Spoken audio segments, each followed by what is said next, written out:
dun, dun, dun, dun, dun, dun, dun, dun, dun, dun, dun, dun, dun. That's so catchy, bro. Anyway, this is Grant Chachere, owner of Rougarou Sports Media, and also a reporter for CrescentCitySports.com. I'm joined here, if not always, most of the time, by Jace Leger of Gridiron Football.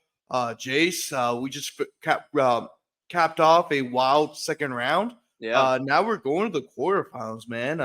Yeah. The season's getting closer to the end than I actually anticipated. This is just like, oh my god, we're already in the quarterfinals. You got 2 weeks left, 3 weeks left of this stuff. So it's just time's going by. But Jace, what an exciting quarterfinals we got coming up. Yeah, happy Turkey Week to everybody, with Thanksgiving coming up. So we're excited about that. Hopefully, Grant, you and your family have a great Thanksgiving as well. And appreciate having me on again. But yeah, when I talked to Coach Bourgeois obviously a lot, over at Episcopal, and he says what he stresses is, man, like when you practice during Thanksgiving week, it's special. You talk about that separates maybe having a good season from a great season, right? I mean, one of those goals you want to have as a team is be practicing on Thanksgiving week. So to have that week off and that special time is special to be practicing during this week. So a lot of teams got a chance to be practicing this week, and really this week there are a lot of good teams left. At this point, Grant, there's no bad teams left. I mean, these are all really good teams. You make it this far, you're pretty good. So we're going to see a lot of really good football this week, and for a right to go to the semifinals is really big for a lot of these teams. So if you make it this far, you're pretty good, but you have a chance to be great if you can pass this week. Yeah, I mean, can't say any better. By the way, also happy Turkey Week to everybody that's watching the show, or even not watching the show. So I hope you guys have a great Turkey Week. And Jace, I'm glad you're not in Dolly World. So we can not this year. Not this year. My sister's wedding probably had a lot to do with it. Yeah, yeah. Yeah. Up there, you guys definitely went through the budget with that one. But Jace's family almost every year they go up to was it Sevierville? So you got Sevierville, you got Pigeon Forge, and you got Gatlinburg. They all kind of run into each other. Yes, that's right. They're all right next year. So they go up there during Thanksgiving week almost every year. Last year I got to experience that. Well, I wasn't there. But I tried to call Jace, and that's it. It takes a lot to piss off Jace. And the call during Thanksgiving week in Gatlinburg, Tennessee, or Pigeon Forge, or Dollar World, or whatever you want to call it, that's the least amount of stuff you could do to get Jace pissed off. And I learned that the hard way. I was kind of laughing about it. Okay, I am sorry, bro. I'll text you. And so so I had to I had to push on. I had to get Jared to fill in. It was cool. But I was like, damn, I want my boy Jace back. Yeah, where's my boy Jace? Where's Louisiana Jace? I don't like this Gatlinburg Jace. But anyway, I'm joking. But then also a lot of good stuff happening. That's what ironically, that's where Jamie got proposed to. Actually, was last year in Tennessee. So it was. So it's ironic how everything kind of comes around. But glad we're back both in say Louisiana. Actually, you'll be traveling up to Shreveport. So just want to start the show hey guys. So we're not gonna have the nightcap show this Friday. I decided on that just because he's gonna be in Shreveport, and also my family's in town. And after the game, I just want to chill with my family because Saturday's gonna be a busy day for me because obviously we got we both cover LSU. So I want to spend as much time with my family as possible. My cousin's in town, so we're really close. So I'm going to spend time with them after the game instead of doing the nightcap show. So that's I decided. So we're going to have it over preferably Sunday. Yeah. So obviously LSU Saturday, so we're going to have it on Sunday. That way, and also we're going to do a live show. So I got I just want to announce that. I also posted a reminder on social media and everything. So I just want to say that piece. But anyway, Jace. Also, the reason why he's going to Shreveport is to cover Episcopal Calvary. Yeah, that should be a good one. Yep. He's not going to talk about it for obvious different reasons, as we said before in the past on the show. It's very well known that Jace is the play-by-play announcer for Episcopal on VSN. So if you want to turn into that game, it's on VSN My There you my boy Jason can be the play-by-play. Lucas Hill, who's a good friend of both of ours, he will be doing the color commentary. So you get to listen to two of my friends commentate what should be a good high school football game. I think Episcopal can make it a little interesting because of their offense, but we'll see because Calvary Baptist offense, of course, as we know, is really explosive. it's gonna be a great matchup. But anyway, Jace, let's get it started. Let's talk about the non-select playoff brackets first, and we're gonna talk about Division 1 non-select. Obviously, Neville is the number 1 seed. They will advance to the first round after defeating Covington 44-13. They will take on Chalmette, who Chalmette is the River Parish Killers. Now, if they play Destrehan, I don't think they're going to be Destrehan, but they've been Terrebonne and Shahanville. Who are both had pretty good seasons this year, and they will advance to the second round. So maybe they could keep their Cinderella hopes alive against Neville. Who knows? Neville has lost early in the playoffs the past few years, so I think maybe Chalmette could make it interesting. I don't know. Yeah. Speaking also, Neville's longtime rival, West Monroe, they advanced to the quarterfinals. They're the 21st seed, which is kind of an unusual thing to say about West Monroe. But that's what happens when you play in a really tough district and you have a younger team this season. But they've responded well in the playoffs. They not only did they win the first round game against Thibodeau. No, not against Parkway on the road. Then they went on the road again to South Louisiana in the New Orleans area to defeat Mandeville 20-9. That was a very impressive victory for them. Even though I know Mandeville lost Nate Shepard, his backup running back. I guess I don't even know if his backup because Isaiah Bayham is a really good running back, and they both rotate out. But Nate Shepard just had a ridiculous year. But a lot of people forgot how good Isaiah Bayham was, and so the fact they were able to shut down Mandeville's offense. This says a lot about the run the Rebels are having. They will travel back to South Louisiana to take on Central of Baton Rouge. I don't know if I can say Central Baton Rouge. There's only one Central that plays football. But Central, they'll take on Central, who's the 4th seed, and Central has a really good team coming back. Last year in the quarterfinals, so, if you remember correctly, they had a controversial touchdown by touchdown where it seemed like the touchdown's runner's knee was down. And then he scored the eventual game-winning touchdown. And so there's a lot of controversy behind that. So Central was motivated to win the quarterfinal matchup and get to the semifinals. Will they take on the winner of Neville and Chalmette? Ruston is coming off a huge 42-21 victory over Zachary. A lot of people thought that was going to be a upset bid right there. And Zachary is often one of the top teams of the state this year, usually, but this year they're a younger team this year. And although they were talented, they had some vulnerable spots, and Ruston was able to defeat a really good Zachary team despite its vulnerability. Southside defeated Walker. Walker, remember last week, defeated Dutchtown by 2 touchdowns and upset them.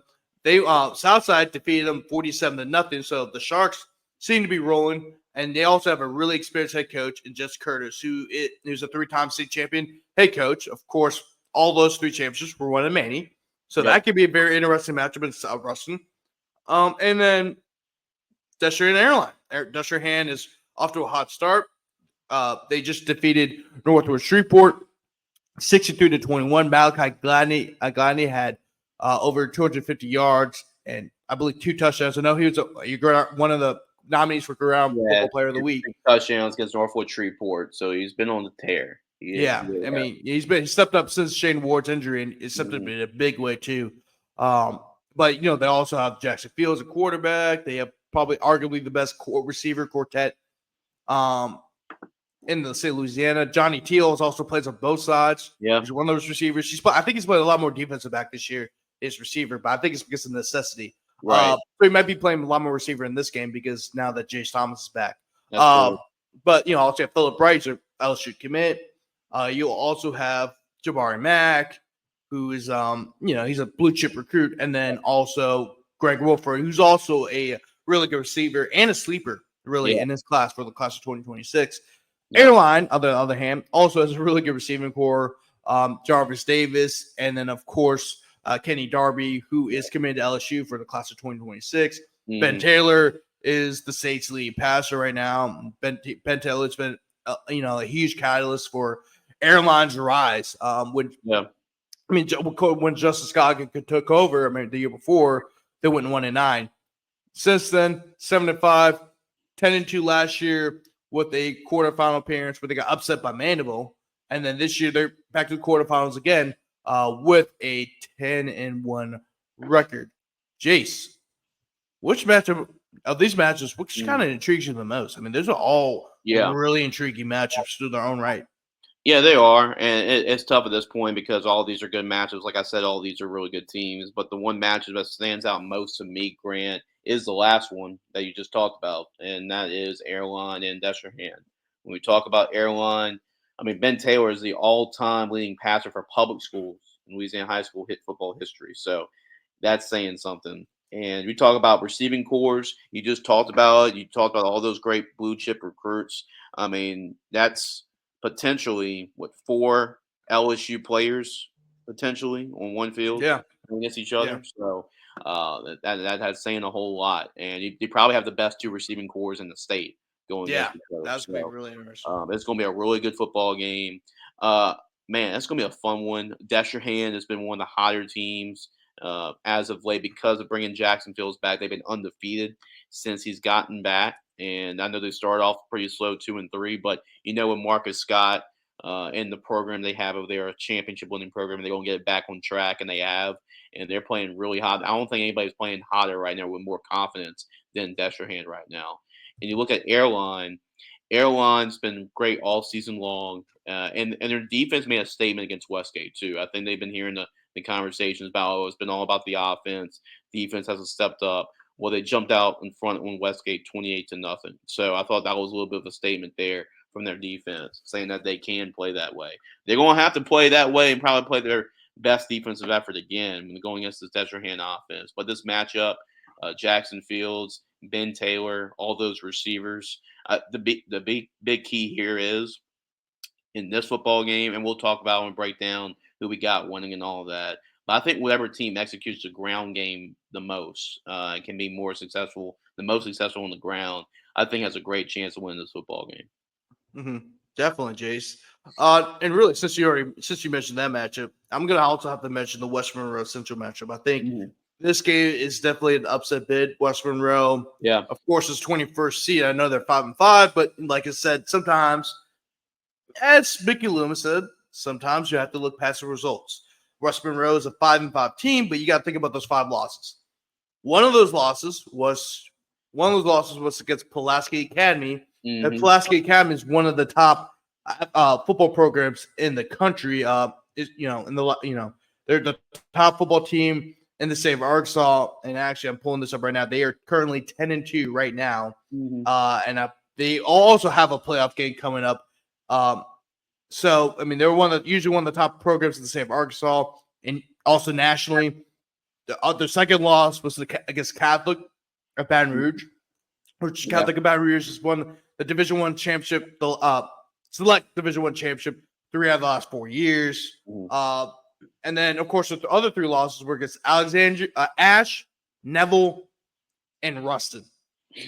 No shame in that. Those are the other. You know what I'm saying? And they also have a younger team. Yeah. And this year, and then when they got the playoffs, Mandeville and Parkway and Mandeville, they played teams better than those 2. You know what I'm saying? Some of those games were really tight. So by the time they got to the playoffs, you're like, oh, well, this we play teams just as good as better than these teams. We got this in the bag. And West Monroe, they're playing against the Central team, and I think West Monroe can make that game interesting because of the talent they still have. Even though you're on the younger side, they still got some talent, and their defensive line is one of the better defensive lines in the state. Hayes Fuqua, they got some dudes on the defensive line. I don't have the list on my mind. I can list all their names right now, of course, but Hayes Fuqua is one of the ones that comes up in my mind. And then also Smoltz Lily. Yeah. Smoltz Lily is a great one as well. They got some dudes on the defensive line, and they also have a pretty decent offensive line as well. So this could be a physical matchup. So I would like to see I think this game will come down to the line of scrimmage. They both got really good units on both sides of the line of scrimmage. So I think that will come down to that. But Jace, let's go over the winners. Yeah. And one Uh, more note before we go and talk about that first game. Right now, there's a battle going on with the fan bases over there at Central and West Monroe about oh tickets. yeah, I heard about that. Yeah. Tickets on the home side. So already before this game is even getting, even before the players step on the field, the fan base is getting a little chippy with each other. So that's playoff football now. So you gotta love it. Yeah, exactly, Jason. Could be well said. And then Tyler Rourke also is another guy that gives a lot as well. But then also you got Booby Miles. No, not the Booby Not, Miles for not right now. Trevor His Lawrence. name's also Booby Miles. But he's been an excellent quarterback for them, as excellent running back for them as well. Yeah. So got also, but Central Jackson Furman. You got talented receiver core. Yeah. Of course, we already know about the Mays twins. Yeah. So they got some great players, young and old, like experience, and also young guys coming up. Yeah. And also you mentioned the battle. I mean, these are, of course, we already Central. Of course, we already know has a very loyal community. I mean, remember this is a community that raised up a bunch of money to get this to poach Coach Simno from Catholic, but then also West Monroe historically has always been known to travel. Oh, West yeah. Monroe is one of the better fan bases in the state. They've been known to travel for a very long time. I think that's kind of a statewide known thing. So Central, if you still got tickets open, you better buy them. Oh, yeah. Because West Monroe will buy. They will buy them. I think Central's finding out the hard way. I think Central didn't get the memo. Like West Monroe fans travel. They should know baseball wise how West Monroe travels because they played each other a lot of times. In the baseball side of things. I mean, the West Monroe fans were tailgating outside of Memorial Stadium. Oh yeah. Before they played Catholic. I mean, these guys travel. That's what West Monroe is known for. Not only for the WM on that side of the helmet, but for how their fans travel. Oh, when at the Dome, I mean, like they pretty much, I mean, everywhere you walk, I mean, you see West Monroe. Everywhere you walk around, Poitras. So, like, it's they're gonna make the travel. Trust me. They already have the hotel plan, even in case they make the new ones. They already have them bought. They already have the hotel room spot. Oh, you know they expect to get there. Yeah. So they expect to get there every year. Yeah. All right, Jace. Let's go over the winners. Neville and Chalmette. Who you got? Yeah, it's a great story for Chalmette. You know, like you said, Mike, you mentioned Graham being those River Parish killers this year and the run that they're on, but I'm not sure how tired they really are. You know, they won some close ones. They had to go through 4 quarters and really battle and earn their wins. I mean, I think against Hanville, they're even down by 21. They had to fight their way back to win that football game in the last second. So that's back-to-back throwers they've won. I know it kind of takes a lot out of you, and then you're playing your best opponent in Neville. So I don't think it's a great matchup for Chalmette. It's a great story, but I think it strikes midnight for Chalmette. Neville's been a really good football team this year. Coach Collins has got this team really rolling, and this is one of the best Neville teams in a while. So I'm going to go with the Tigers advancing to semifinals. Yeah, same here, Jace. I think Chalmette's had a great story, but Neville is a completely different squad than the last 2 teams they played. So I think maybe Chalmette can make it interesting first, because given how well they played the last 2 weeks, maybe adrenaline early on, but I think they're going to run out of gas. Yeah, I think the Neville Tigers will advance to the semifinals. They'll face the winner of West Monroe and Central. Jace, who you got?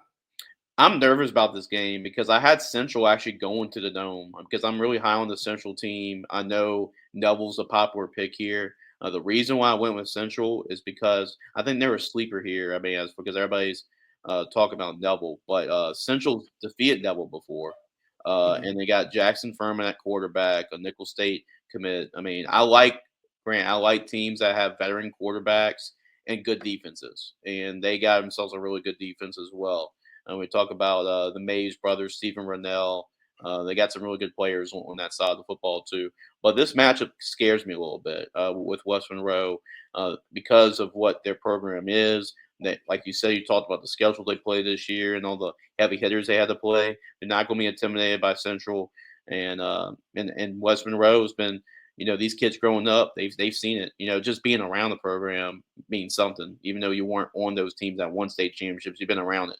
So them going on the road, that's going to be a great atmosphere for Central. I know you mentioned they're going to be motivated as well to get back to the semis after what happened last year against Dutchtown, and maybe have a rematch with Neville in the semis. but it's going to be close. It's going to be lower scoring. It's going to be kind of a grinded out type of game. But I do have Central just squeaking out Western Red and just finding a way to win that football game. But that should be a great football game nonetheless. Yeah, I think it's gonna be a close one too, Jason. I think Central's gonna pull it off. Kind of maybe closer at the end of the game. Yeah. This Westboro team is very physical, just like the Central team. I think they're gonna see a great matchup between two well-coached teams and two very physical teams. Give me Central to win along the lines of 28-24, something along those lines. Right. It's gonna be a really close game, and I think everyone in Baton Rouge should have their eyes on that one, especially our former boss, Lieber Key. Oh, yeah, I know. His Central out. I mean, this is as good as a chance they have, in a long time to get into the state championship. So, it's going to be the whole city of Central is going to get shut down. Yeah, for that football game night. Yeah, because I know we talked about I actually talked to Lee before the season because I was going to set Lee's a Central grad.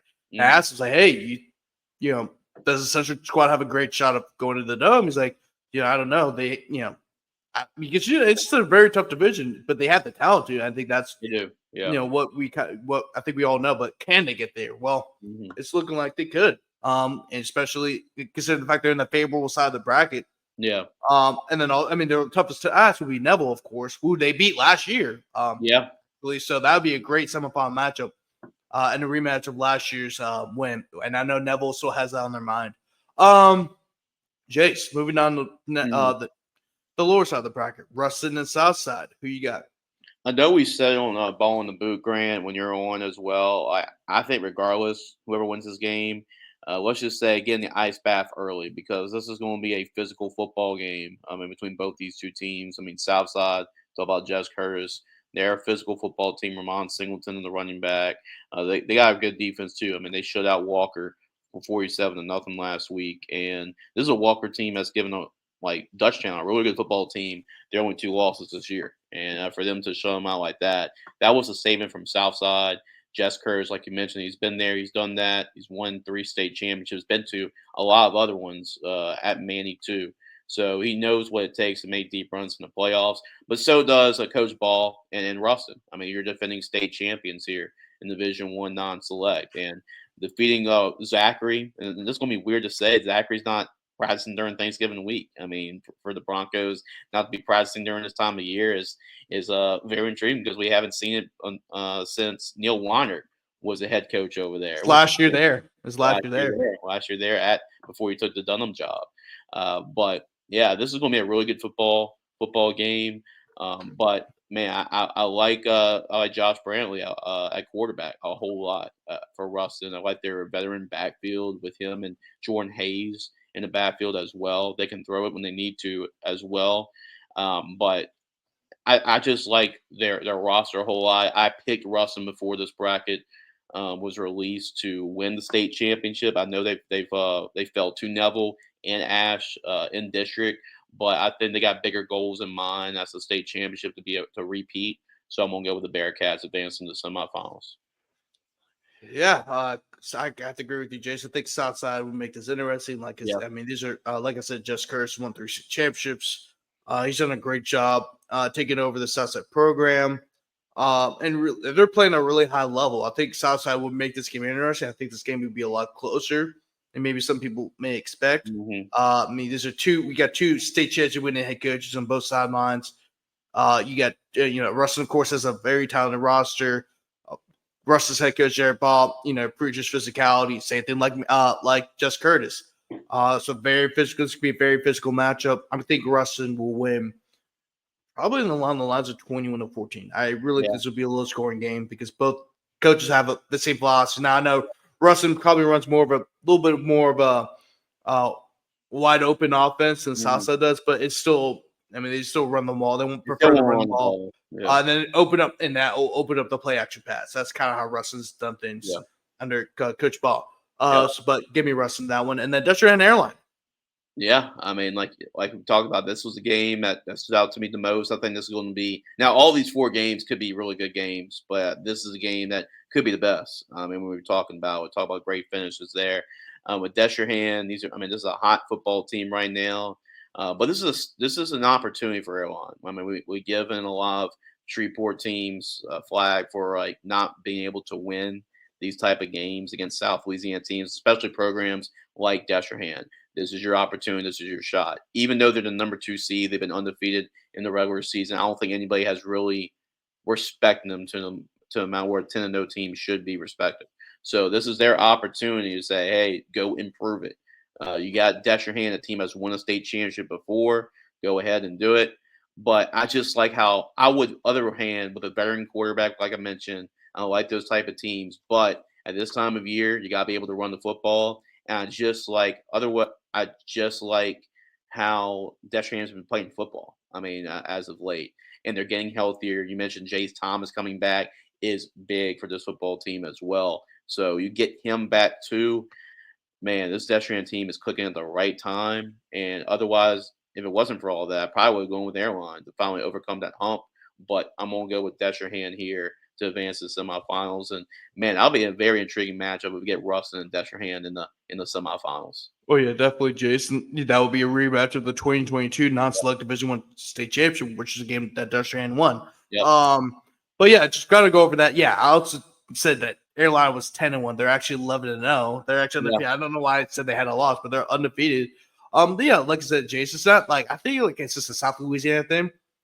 And really, I think it's maybe a statewide thing. It's really Shreveport teams just they don't go far in the playoffs. They historically have not. I mean, of course, you had the kind of the outliers. Of course, Parkway, went to the Dome in like 2014 or 2013, 2014. Mm-hmm. But I mean, the only other team that in terms of public schools in Shreveport that really had success the postseason has been Seabird, and that's because they're different from all other Shreveport teams because they run the beer. Everybody else has a wide open spread passing attack. So that's what and then of course, and then the other outliers would be Calvary Baptist, of course, because Calvary Baptist, and then North DeSoto has kind of broken that mold because, well, really the only reason why they break the mold is because Dennis Sutton. Yeah, that's it. That's it. Like that's the only reason why people trust North DeSoto is because of Dennis Sutton. But if there's any other coach, I think people are like, I don't know about North DeSoto. I don't. But that's just historically has been. I think it may be a South Louisiana thing, but it could be. I think Monroe people feel the same way too. But But I have to agree with you there, Destrehan. Destrehan was my pick to advance the state championship. I'm going to stick with Destrehan in that one. I think Destrehan is just playing really good football, and they're healthy now. Yeah. The issue with Destrehan, if they were healthy, they would be a top 4 seed. So I think their one loss probably been either Catholic or Alexandria, or there would have been 8-2. You know what I'm saying? They started the season 2 or 3 because of injuries, not because they were just playing bad football. And they're playing some good teams as well. So that definitely helps as well. Yep. All right, Jace. Time to move on to Division II non-select. It's got some pretty interesting matches in this one. Franklinton, the number 1 overall seed, they will take on Lakeshore. And this is a rematch of the regular season. This is a rematch of the regular season game where Franklinton won in the final seconds, 35-28, and that eventually put Franklinton in the driver's seat for a district title, which is one they eventually would win. But Lakeshore, they had a rough second half of the year. I know they've won their first 2 playoff games, but at the end of the year they lost 3 games after starting off the season. So they finished the season 2-3 after having a 2-3 start. After having a 5-0 start. My bad. So they've had a rough going the second half of the year, although they've won their last 2 playoff games. Iowa will take on Franklin Parish. This is going to be one that it's going to be a very exciting game. Franklin, you got 2 really exciting offenses going at each other. Iowa's, they scored a lot of points, 24 points against Waspin. I think that's the lowest point total they scored all year. Good defense in Waspin. And they also, and Waspin's also had a really good defense, as Jay said. Franklin Parish defeated Bruley, advanced to the quarterfinals, I believe, for the first time in the school's history. Yeah. So very exciting times at Franklin Parish. First playoff win for Coach Burnett at Franklin Parish as well. Yep. Opelousas defeats Jennings to advance to quarterfinals. this is a game that I think we both predicted that was going to be an upset bid. Mm-hmm. We expected Obelisks to win, and they did, in fact. And they will take on Plaquemine. And we both kind of doubted Plaquemine in playoffs to some degree, but we all know Plaquemine's a really good team. We just thought the Northwest, because their run last year, I think that kind of clouded judgment a little bit. But Northwest has a really good team though. But Plaquemine showed that just because they're going against a good team, they managed to outpace them 49-34. That should be a good one. And Plaquemine, North Dakota defeated Belle Chase. We expected them to go best to at least the quarterfinals, and they did. And they'll take on a Cecilia team that upset Lutcher in the second round. Yeah, bracket buster Cecilia, which is saying a lot because Cecilia was actually the state runner-ups. And we talked about this in the last nightcap show, whether maybe they need to fix seeding because Cecilia, there's no way Cecilia should have been the agency. No way. No way. Especially with the talent they've had. I know they had Diesel Solari was injured at the beginning of the year, but I mean, so even without, but even like when you get Diesel Solari back, they're a top 4 team in this bracket. I'd say they should have been top 4, but they should have been a lot higher than the HEC. Absolutely. Because they're better than a lot of the teams are ahead of them. But they will take on North Dakota in the quarterfinals, and that should be an exciting one. Jace, which matchup intrigues you? I mean, these are really all intriguing matchups. Yeah, these are all 4 really good games. I think all 4 of these games could go down to the wire, and really all 4 of these games could be either team. I mean, I would not be shocked all those games go the other way around. But the game that stands out most to me are your last 2 state runner-ups in this bracket, and that's North DeSoto and that is Cecilia. I mean, that's the one that stands out to me the most because Lutcher, I know we're high on Lutcher. We both had Lutcher going to the state championship game. To me, if you defeat Lutcher, there's a good chance, even though they're the 18 seed, you could be the favorite, just because of how much we've had, how high we've had Lutcher at. But here we go to North DeSoto. This is going to be a really good football game. Like I mentioned, the last 2 state runner-ups in this bracket. Cecilia's got a great quarterback in Diesel Solari. North DeSoto's got a really good quarterback in Luke Delafield. They both can run the football. They're both explosive when they need to. Cole Corey comes back for North DeSoto. That's big as well. Both 2 really good coaches as well being involved in Coach Gaines for Cecilia. And you look at North DeSoto and Coach Dunn. These are 2 really good coaches. But that's going to be a really good football game. And, either one of these 2 teams, they can get back to the state championship game, but they have to go through each other. So to me, that's the game that sticks out to me the most. Definitely, Jace. And I think that's a really tricky matchup as well. This is probably the one where I feel the most conflicted about. Yeah. Just because these are both really good teams, and since Lutcher, it also helps that Lutcher got eliminated. So I'm like, okay, who's going between these 2 really good teams? Just because I think both teams, they both are really, really good, but they also both have holes for different reasons. But Jace, before we get to that matchup, let's go over some of the winners and losers for this one. Yeah, Franklinton and Lakeshore. Who you got? Yeah, I know it was quite close last time, but we've seen, and with Franklinton just getting out on top last time around in the regular season, but we've seen these matchups, even when they're close in the regular season, you would think the advantage goes to the team that lost. But it's really been the teams that won the rematches that got the advantages here we've seen in the playoffs, which it's definitely not what you would have thought. But Franklinton here, I just like them. I think they're getting more and more confident as the season goes on. I mean, last year, the turnaround that they've had from winning only 3 games last year to be the number 1 seed this year. I don't think anybody saw that one coming. Coach Saul Formaggio has done an awesome job. They won their first district title since 2015. They got a lot of. We're talking about their offense, Grant. They got a lot of ways they can beat you.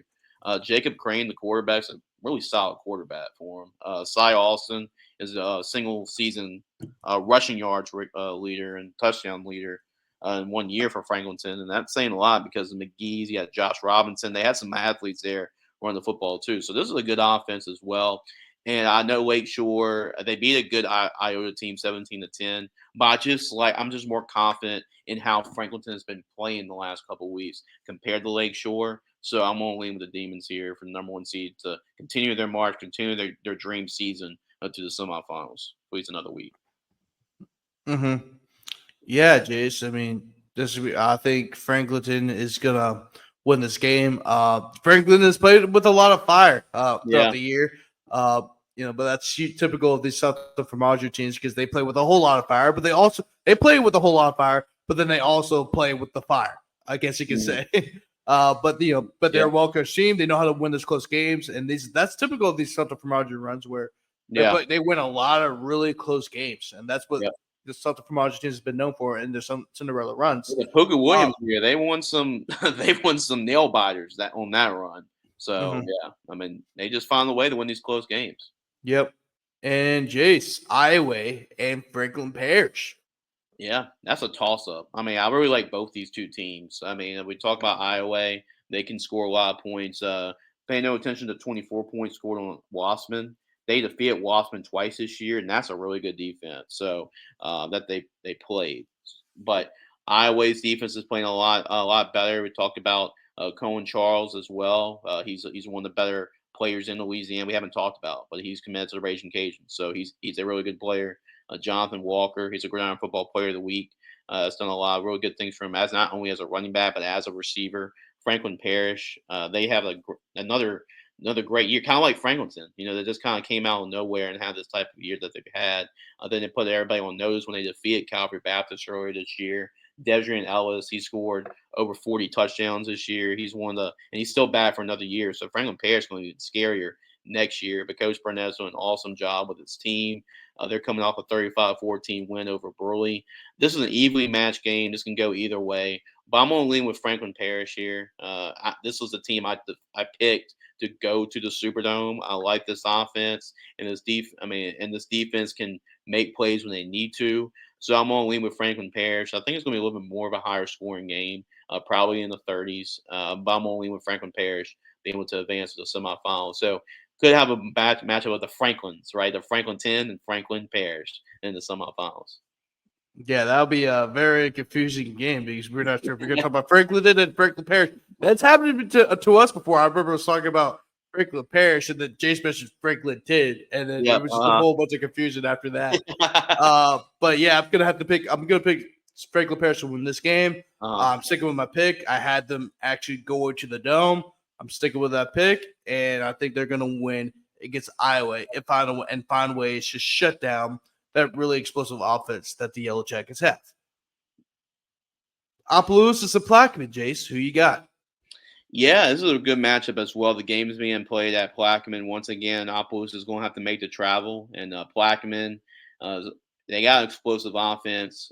Nico Victorian at quarterback. We talk about Tyrese Mosby at running back as well. He's coming off 4 touchdowns for them. John Walker at wide receiver. They can score points, but man, this Opelousas team, they just know how to win in the playoffs, right? I mean, we talk about the defending state champions. Once again, you came into this playoff bracket thinking Opelousas is a 14 seed, kind of the same lines we talked about Cecilia being only an 18 seed, but Opelousas is definitely you talk about talent alone.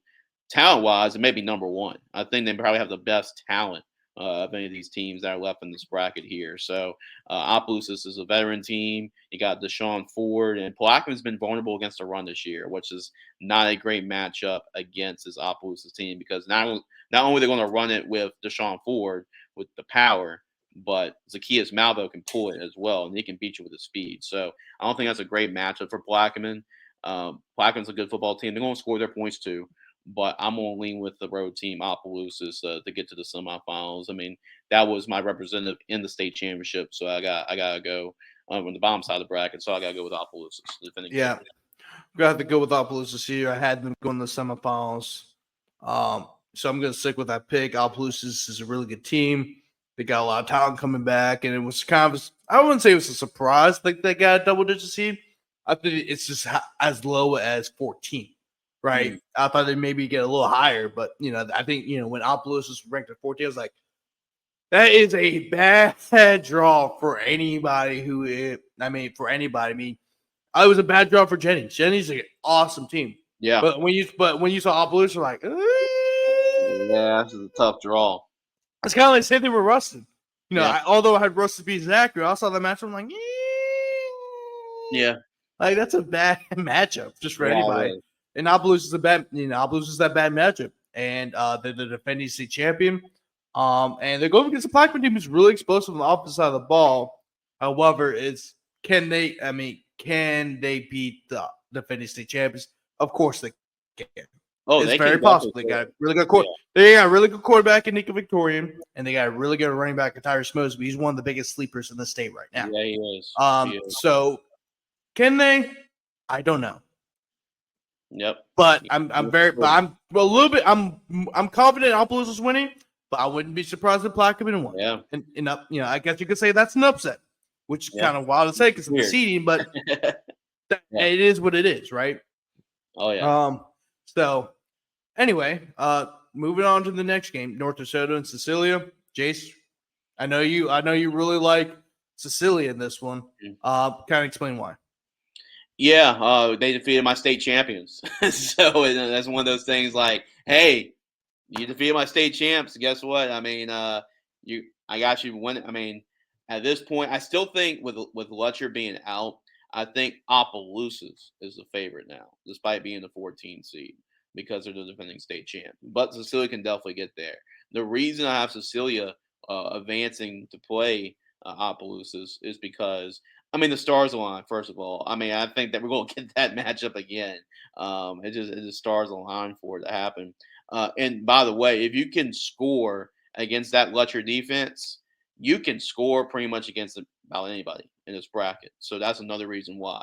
I mean, Lutcher's defense only held opponents to 50 points all year. I mean, Cecilia scored 49 on them just in one game. And Diesel Solari is just a gamer, man. He's a winner, and he's been a great player over his career. But they got a lot of great weapons. Brent Gordon. You talk about Ellis Stewart. It's just they got a lot of different guys that can beat you on both sides of football. They got a great secondary. They're very explosive on offense, and they're going to score some points. North DeSoto is going to score some points. Obviously, they got a good quarterback as well. They can run the football with Kenny Thomas too. They're a balanced attack. They're not just like throw the ball 70 times a game. They can run the football with Kenny Thomas too. But I like Cecilia's offense, like how they've been playing, the confidence to go over on the road and play a team that a lot of people had winning a state championship this year in Lutcher and to beat them. I think Cecilia's coming in with a lot of confidence. So I got the Bulldogs matching up with Opelousas. I rematched the last year's state title game, and there will not be any Christmas cards being exchanged between the both of these two programs. I can guarantee you that. But that should be a great football game. Definitely one of our higher scoring games. This can go in the 40s as well, maybe like a 40, 45, 41 type of game. But I got Cecilia advancing. Jace, probably for the first time in the show, I'm gonna have to disagree with you. I said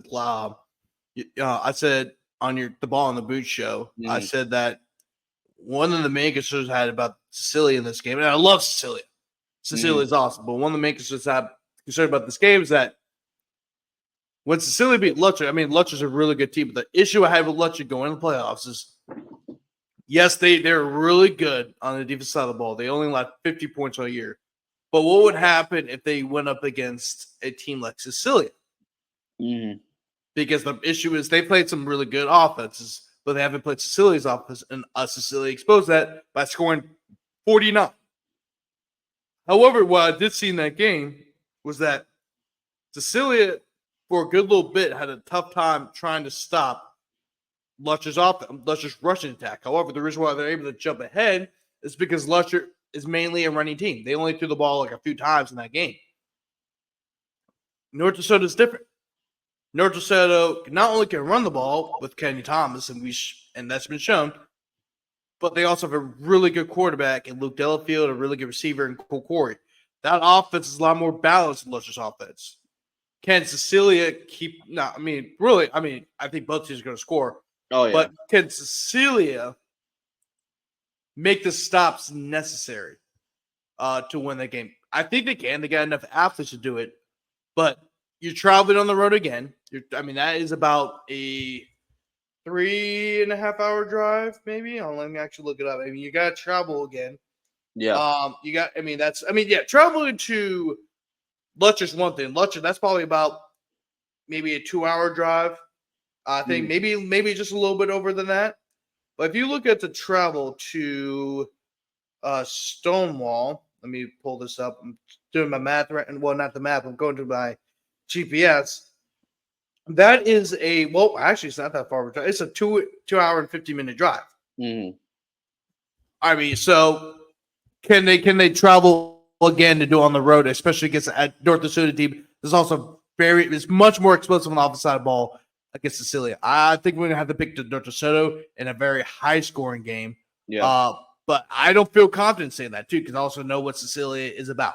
Mm-hmm. So it can go either way. I mean, I think either way, whoever wins this game is going to set up a very. If Opelousas were able to win this game right here, whoever wins this game, I think you're going to have a really exciting matchup on your hands. Of course, Cecilia and Opelousas, we already know about that. We already know this. If they do face each other, it'll be the fourth time in the last 2 years that they face each other. Because in the regular season and the playoffs, and we all know how exciting all those games have been. But then also, if North Dakota wins, that's a rematch of last semifinals. You already know North Dakota still has a lot of bad blood from that loss. Yeah, because they were the number 1 seed last year, and they had a team that they felt like was going to win it all. So, So either way, it could be an interesting matchup. I'm going to have to go with North Dakota in a very close, high-scoring affair. Yep. On to the next one, Jace. We got the Division III non-select bracket. Jace St. James will take on Pine in a 1 versus 9 matchup. St. James, of course, is the defending state runner-up. Pine is advanced to the quarterfinals after having a win over St. Helena and a very nice 21-6 win over Kaplan, a team that a lot of people thought was a potential sleeper, a potential Cinderella type run that Kaplan was going to have. Union Parish and Kinder. That's going to be a great matchup for Union Parish. Of course, is the defending state champion. Kinder's had an awesome year. Of course, as you can tell, they're the 4th overall seed, and they were able to defeat a very talented Westlake team, 28 to 12. And Kinder has only lost 2 games all year, one to Iota and the other to South Beauregard. But other than that, they've had a really successful year, and they had a really talented year. So they're a really talented team, but can they match up with the defending state champions? Oak Grove and Sterlington. I think this is the most intriguing game of this bracket. Really, probably a top 5 game, maybe even top 3 game of the playoffs so far. I mean, in the quarterfinals. Of course, these 2 teams have a lot of history. Both teams are Oak Grove has won. Well, Oak Grove's won 8 state championships. Sterlington's won 2. And really, I saw something that on Facebook from 14 and Up Productions. Of course, Ray Butler is a good colleague of ours. Is a historian, and I'm going to read this out to you. So, Lee Doty is 80 and 15 all time at Sterlington, and is 4-3 all time against Oak Grove. Ryan Gregory as 113 and 31 all time as a head coach, but he is 3-7 all time against Sterlington. There have been 22 games played in Oak Grove, and the Tigers have won 14 of them. Sterlington's 0-3 in the last 3 trips to Oak Grove. The last time the Panthers won at Oak Grove was 2016. The only time Oak Grove and Sterlington have met in the playoffs was 2002, after beating the Tigers 52-14 in the district. Sterlington traveled to Oak Grove in the semifinals and beat the Tigers again 55-20. Oak Grove is 25-10 all time in quarterfinal games, and the Tigers have never lost a home playoff game since the turf was put down. Sterlington is 8-4 on the season. We're seeing number 6. Well, we already know about that. Sterlington and Oak Grove have one common opponent. Okay, that's not important. I saw there was something that was really really interesting. Oh, I just saw it. Maybe I don't know. I saw something that was interesting, but maybe I already read it. But anyway, once again, like one of the top matchups in the playoffs, not let alone this bracket. But Gina will take on Lorville. Gina defeated Port Allen 56-20. They've scored 50 points in the last 2 playoff games, and they will take on Lorville, who defeated the number 2 seed Erath 28-7, and they hope to keep their Cinderella run alive. But Jace, which of these matchups intrigues you the most? It has to be Oak Grove and Sterlington for a lot of key reasons. I mean, we talk about Northeast Louisiana. These are two of the programs you bring out at first. We talk about Oak Grove. I mean, the years that they've had with Ryan Gregory, I think they're trying to go for something that's insane. I think this could be 5 state championships in 6 years for them, which could be a pretty. You're talking about elite category that they're in. But to do that with Jackson Bradley at the quarterback position, you can say probably the best player in this bracket. We talk about what he can do running and throwing the football, and he's been a winner. And but Oak Grove has to make the move up. They won all those state championships in Division Four. Now they made up the move to Division Three, and this is really their first big challenge since moving up to Division Three, and it's against Sterlington. This is a team that we've seen. You talked about winning those 2 state championships. They won those pretty recently. I mean, 2016 and 2021, and they've had a lot of recent success with a bunch of different coaches. I mean, Coach Thompson as well led the first one, and you saw Coach Doty as well, and success that he's been able to continue since then. And this is going to be a really good big test for Oak Grove. I mean, this is going to be a physical football game. Sterlington's going to be physical. Oak Grove's going to be physical. So 10 state championships together. I mean, add these two programs up. But really, the winner of this game, I mean, not only can make the dome, but could be really the favorite to win the state championship. I mean, that's how hot, that's how important this game really is because of their pedigree. And you've seen Oak Grove has struggled in years past against Sterlington, so they have to go over that hump if they want to accomplish something that's been rare to do and being that rare status. But that will be an awesome game to definitely follow. Yeah, I mean, Jason, I know. So this is actually what I want to say. So Sterling is the only team that Oak Grove head coach Ryan Gregory has faced every year since he took over as head coach in 2014. Yeah. Yeah, he is 3-7 all time against Sterlington. However, Sterlington is 0-3 in the last 3 trips to Oak Grove. So Hmm. the last time the Panthers won in Oak Grove was in 2016. So he still had some decent success, but it's been at home, right? A good chance, and they're at It's home been at this home, one. and then so Yeah, they're at home, and Oak Grove is not. They don't really lose at home. yeah, So it's hard to beat Sterlington, them at home. yeah, it really is, and especially when the team they have. So, Jace, let's go over some winners and losers in this Yeah, bracket. St. James and Pine. Who you got? I'm gonna go with St. James. I mean, that was a big win for Pine. I think just for the program in general. I mean, DJ Garrett played a big role in that one. He was one of Gridiron Football Player of the Week nominations as well.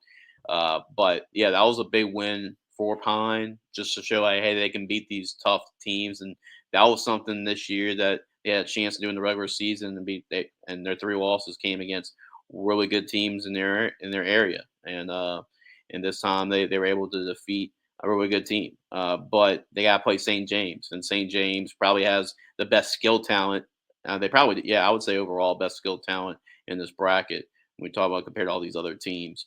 But St. James was they're also motivated to get back to the state championship because they're 1 point away from a stop away from winning a state championship last year. I know this is a younger team and compared to last year because they lost some guys, but shows you the job that Coach Davis has done with his team, knowing that they had to replace a whole lot of people and a whole lot of players that were big contributors last year, and a lot of people were questioning how good they would be this year. And with a lot of the young talent that they have, they always going to have a lot of young talent there.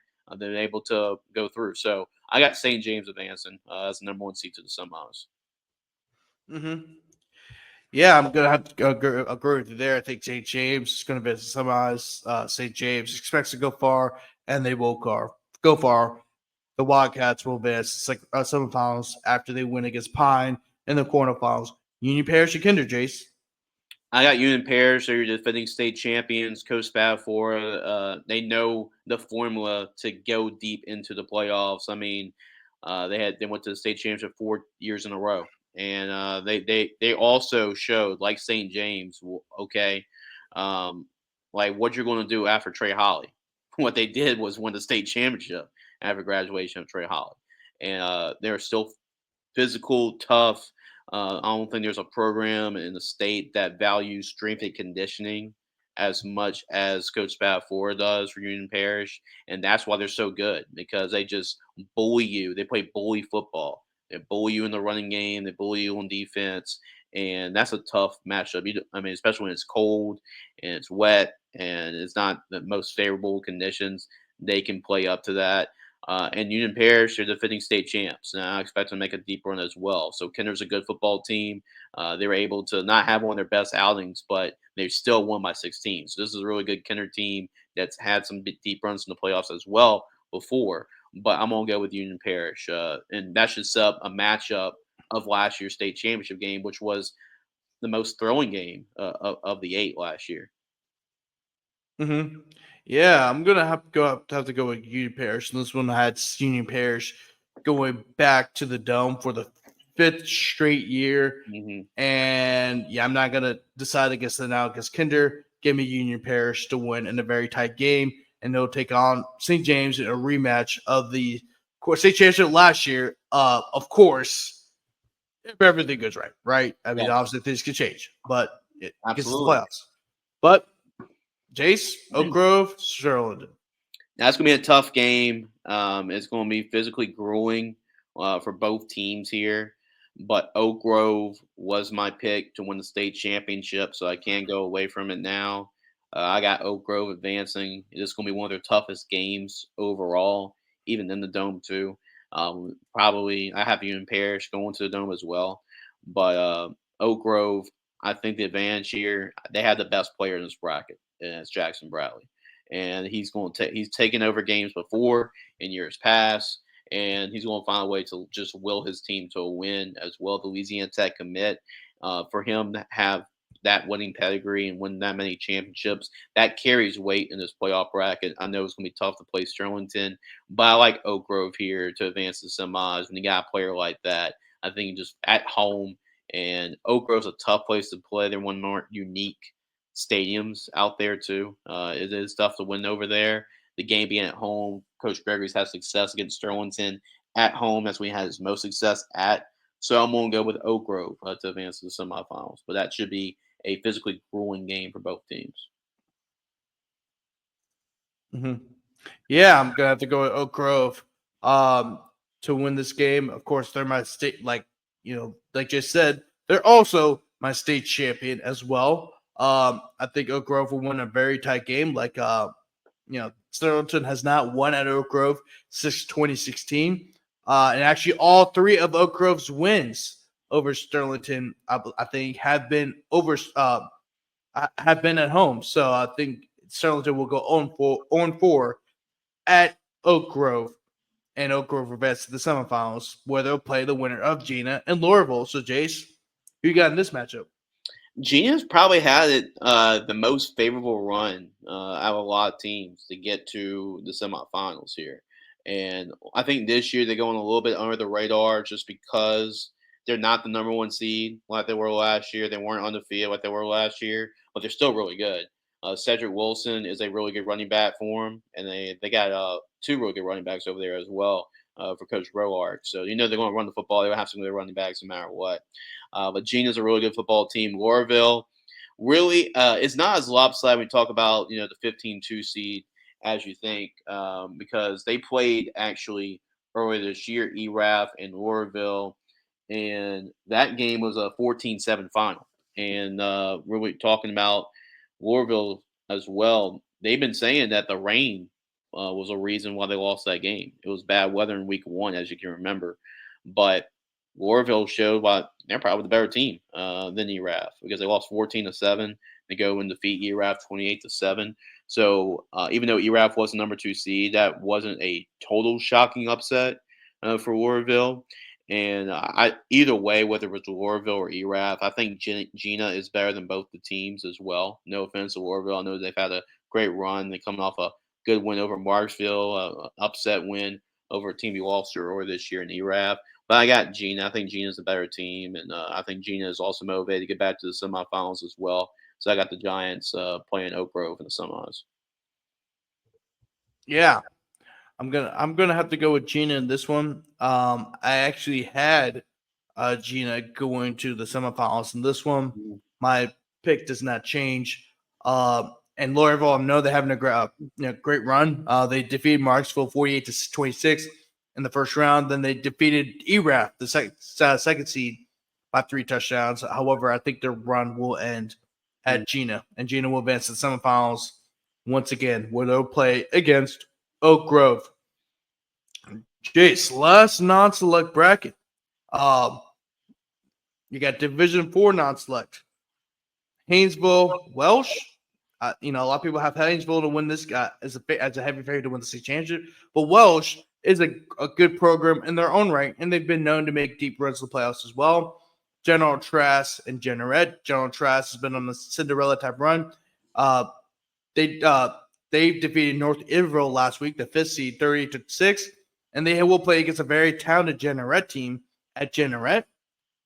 Franklin continues the Cinderella run. This time they'll take on a very tough Logansport team, but Logansport, I think, is a much tougher task than the teams that Franklin did beat the last 2 rounds, as Logansport has always gone far in the playoffs. And then you got Mangum and South Plaquemine. Mangum is the 7th seed. Jason, I know you had them going to the Dome, and they'll go against the South Plaquemine team that's very talented. I know they kind of had it.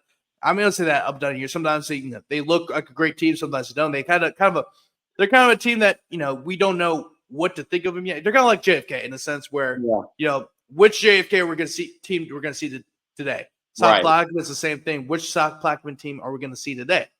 And Jace, I think that's a very intriguing matchup. Do you agree? Yeah, I agree, and that's probably I would say that's probably the most intriguing game. It's either that or General Trask. I feel like those are your 2 intriguing games in this bracket. Well, let's talk. Since we're on the subject, let's talk about Mangum South Plaquemines.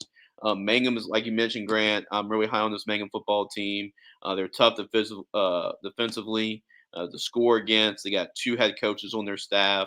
They're tough. They're physical.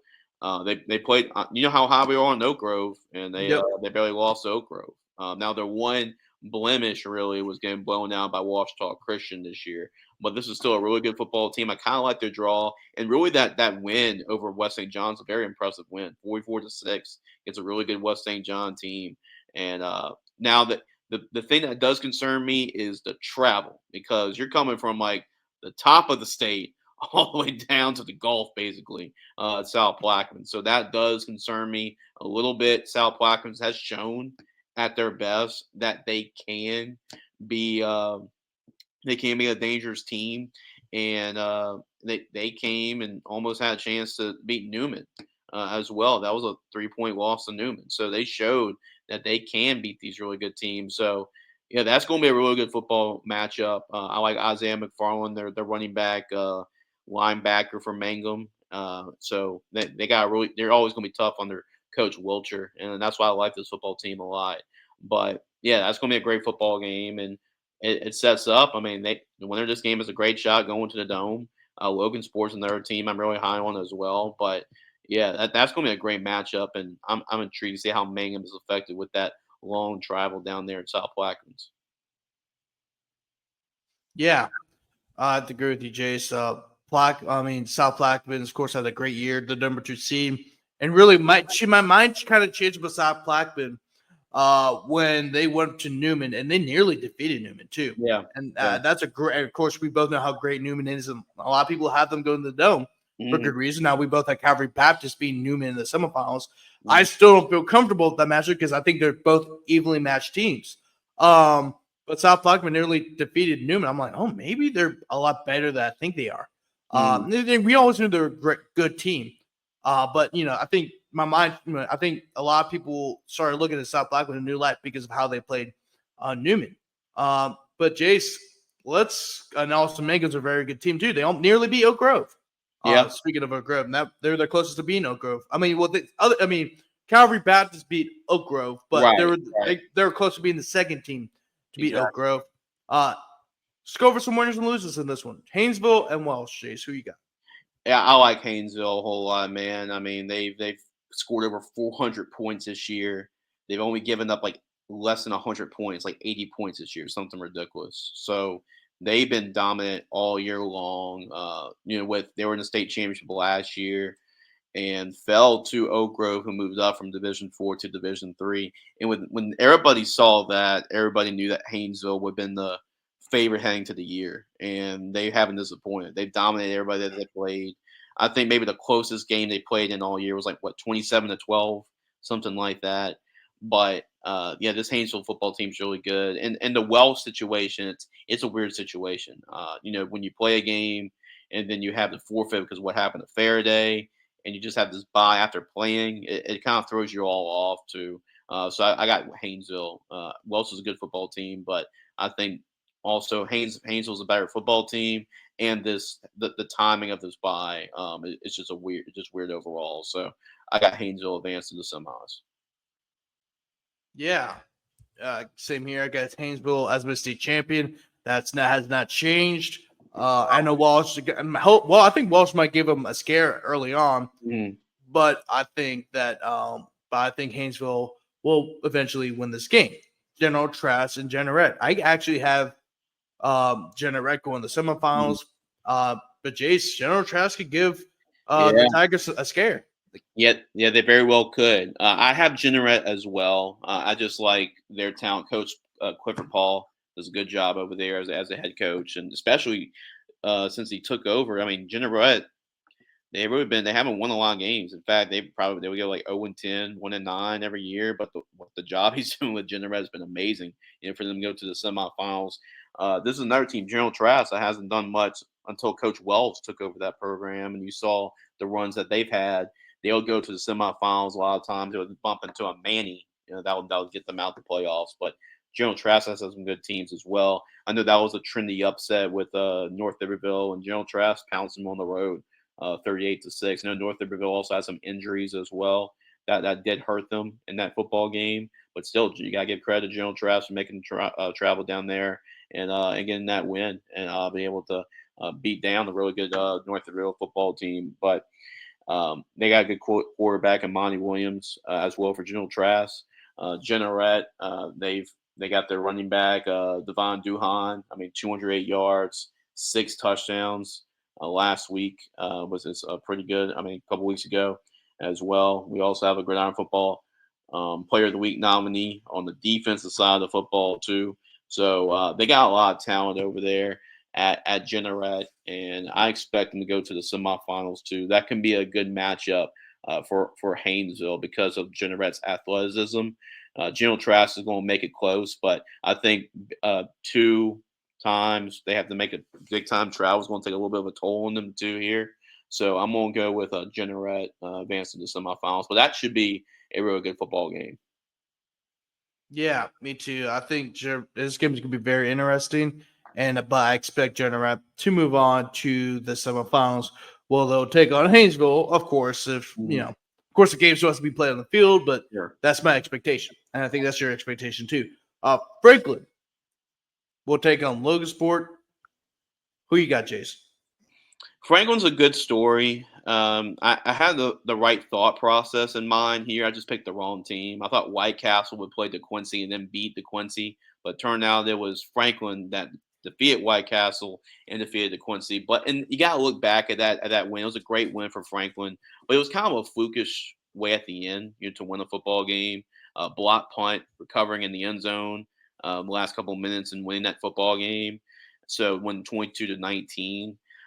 Logansport is a step up. That's a notch up. And they've been once again. I went back and forth, Grant, as far as who would represent the bomb side of the bracket and the dome. I went back and forth between Mangum, but my other option was Logansport. I went back and forth on this one. Logansport's a really good football team as well. They've been to the dome. They've won state championships under Coach Kevin McGee too, and they've been dominant in the playoffs. 61-0 win over Varno. 49-12 win. That's a good Elton team that can score a lot of points, and to only hold them to 12 points is very impressive as well. And Logansport's been on a run. I'll be honest with you, Grant. As good of a story Franklin's been, and the run they've been having, and them being a Cinderella type of team, I don't think it's going to be that close. I think Logansport handles Franklin early on, and I think they're going to roll where they'll play in the semifinals. Yeah, Jace, I have to agree with you. I think Logansport will roll on to the semifinals. I actually had Logansport advance to the semifinals as well. Just because I think this. I mean, if you look at their matchups they had to go through, they're very favorable towards the Tigers' favor. And Yeah. also, I expected DeQuincy to also lose in the second round as well. But Lucas Ball had to go into the semifinals, and actually had Homer go to the semifinals, but Homer decided to lose in the first round. I mean, I didn't say decide; they didn't want to lose in the second round, but East fell, beat them 6-0, so they were able to hold Homer's offense. But East fell advanced the second round. They lost to South Blackman. South Blackman beat them 21-6. Jace, do you see South Blackman advance to the semifinals for the first time in 15, 16 years since Cyril Crutchfield? Yeah. Maybe sooner than that. I got to double check on that. But Mangum is also a very good team as well, and we've seen them that they've been a very good team. They've actually all nearly beat Oak Grove. So Jace, who you got in this toss-up game? Yeah, it's a toss-up, and I know we're getting a lot of flack for it for a ball in the boot because we got a comment on our YouTube channel. It's like, oh, y'all not giving any love to the South Blackmans. Well, I said on ball in the boot, which will be out today. All the bracket releases will be out today, by the way. But yeah, I said on that show, it's like, well, this is your opportunity. If you defeat Mangum, then I think that's a big step in the right direction. A lot of people will be taking you really seriously, and that's saying something when you're number 2 seed. But this Mangum football team, I've been really high on them. Like you mentioned, playing at Northeast Louisiana, you got to be tough and physical, and that's a really good style of football to win late in the season when you're playing like that. And Mangum, that's what they do. That's their identity. They made some deep playoff runs before. They've been in the state championship before with Tommy Tharp leading the way. Scott Wilcher's been making some semifinal runs. So they've been this type of team, despite being the number 7 seed. They've been knocking on the door a lot of times. And I think this is a really good chance for them to make it there. I know Logan Sport's really good, but they got the favorable side of the bracket too. Now, this is going to be tough. They have to make a long travel there. That worries me a little bit. South Plaquemine has shown that they can play these teams as well. This is a toss-up, Grant. It can go either way, but I'm going to lean with the Dragons. That was the team I had going to the state championship at the very beginning. So I got to still lean on the Dragons here because they were my pick to represent that bottom side of the bracket. Mm-hmm. Yeah, actually, I did have Mangum in the quarterfinals. I didn't have to go to the semifinals. So this is kind of one of those things where I'm like, oh man, who I pick in this one because I had Mangum going so far. But this is a toss-up. It really is. But I'm gonna have to go with Mangum. I just have to go with Mangum. I really like how Mangum's played football all year. I think it's gonna be a toss-up, and no disrespect to South Blackman. And at all that I'm picking against them, like another person commented under that video, but like I think I think this could go either way. I really do. I just have to go with Mangum, just because I think they've been a little bit more physical team. I like how they played some football recently. I know they nearly beat Oak Grove, but also with South Plaquemine, and this is something that kind of concerned me this season was that I'm gonna pull up their schedule. Like they really haven't played anybody. I mean, outside of Newman now they played Newman tough, but if you look at some of their other games, they really have not played anybody. Now they're a little bit more battle tested. Yeah, right. Mangum, just in my opinion, Mangum has just been a little more battle tested, and I think that's it. I mean, when you look at when you come to the playoffs, I always kind of look at who was the most battle tested during the regular season. I know South Plaquemine had played some decent opponents, but I think you look at Mangum, they played a little bit tougher of a schedule, so they're already battle tested. South Plaquemine, the best teams they played were Newman, East Jeff, and Bell Chase. Yeah, and they actually had a bad loss to Livingston Collegiate. I know Livingston Collegiate is a bigger school than them, but I think that was a game that they probably should have won, just given who Livingston Collegiate has. But that's how I feel about it. It's not. I think South Park was a really good team, but like Mangum's just been more battle tested, and that's what it comes down to when it comes to the playoffs. But anyway, that's gonna wrap up our non-select brackets. We're gonna get to the select brackets in a second. But first, we're going to take a quick break to get some stretching in because it's been about an hour into the show. So, see you guys in a little bit.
Welcome back to the show. We had to take a quick break to get some stretching in. But, we just covered the non-select brackets. Now we're going on to the select brackets. And first, starting off with Division I select. And this is some really good. This is a really interesting quarterfinals we got here in select. Of course, first starting off with Carr and St. Thomas More. We got two teams that are state championship caliber programs. Of course, Carr, the last time they went to the state championship was 2020. But they, from 2016 to 2020, they advanced at 5 straight state championships. St. Thomas More also started its dynasty around that time. So we got two powers from the South Louisiana playing each other in quarterfinals.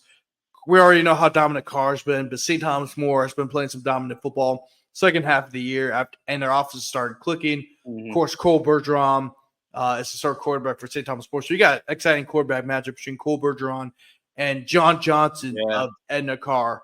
That should be a really exciting one. Archbishop Rummel and Catholic, we know the story. These two teams are rivals. This is the sixth time they have played in the playoffs against each other since 2015. Catholic is actually 4-1 against Rummel in their last 5 meetings. And actually, the first meeting between the two actually happened in the regular season in 2001, a game in which Rummel won in overtime. Rummel won the first 3 meetings in this rivalry, I guess you could call it now. But then Catholic won for the first time in the 2015 state championship, which was Catholic's first state championship and the first one for legendary head coach Dale Weiner. And then since then, the games, I actually wrote this out in my notes because I'm going to do a story. I did a story on it. So Catholic. All right, let me see. So Catholic. So 2015 already mentioned the 2015 state championship game where Catholic won on a walk-off field goal to win their first state title. But then Catholic won on a game-winning field goal in the 2018 semifinals. Rummel defeated Catholic 14-10 in the state championship. Catholic, and then Catholic. That's what happened. But then Catholic got his revenge the next year by winning 42-35 in the quarterfinals, and then last year Catholic won 28-16. Although there was kind of a controversial call where Rummel thought they scored the Catholic game-winning touchdown, but the referee ruled it incomplete. Although you can make a case, I think it was maybe inclusive. I can see where Rummel thought that they caught the game-winning touchdown. So even if they decided to do a replay, I don't think it would have been overturned because it was a very tough call to make. But that was the only double-digit win in these last 5 meetings. Other than that, all other games been 1 possession games. So it's a. What'd you say, Jace? Oh, it was double digits, but if you were there and then you saw it, it was much closer. Matter of fact, they had played. The game was played in 2 days because It remember was because the first to Rummel was actually looked like they hot. were off the upset, but then the rain got worse and worse. Okay, we're gonna and they decided to play the next day, and that played advantage to Catholic because they were able to get rid of the jitters and wake up and start your day. Yeah. John Curtis Christian and Turner's Catholic. John Curtis Christian pulled off the upset of the bracket. This is a game that no one thought Curtis was going to win. Although it's hard, we doubted Curtis. We didn't doubt JT Curtis. Yeah. And JT Curtis had a masterclass. Yeah. Why he's the GOAT of Louisiana high school football. Oh, Catholic defeated Jesuit 31-23. So this one it could be interesting. It's a toss-up. So it really is. So we're gonna come back to that game in a second when we do the winners and losers. And CE Bird managed to go on the road, an upset St. Paul's, and now they'll have to they still have to travel, but not nearly as far. yeah. They'll take on the second seeded Alexandria Senior High School, also known as Ash. Yep. Jace, I'm pretty sure the most intriguing games for our you're a Catholic guy. I'm a Catholic graduate. It's a no-brainer. It's Rummel and Catholic, and I've seen both these teams with their battles a whole lot. I mean, my senior class was that class I finally broke through the door and finally won the state championship, and that was a huge upset at the time, Grant, because Rummel was a nationally ranked football team. I mean, you talk about Chase 4K was a quarterback at Rummel. You had Christian Fulton was on that football team as well for Rummel. So yeah, it was a great game, and that kind of sparked the rivalry that we've seen the last couple of years. I mean, we've seen Rummel win some of their fair share of games. We've seen Catholic win their fair share of games here, and both these two teams play each other in the dome. I mean, well, in the state championship game, the first one was in the dome. The second one was in Yeoman Stadium when Donovan Coughlin game happened. But yeah, I mean, of course, you're gonna find a way for these two teams to play.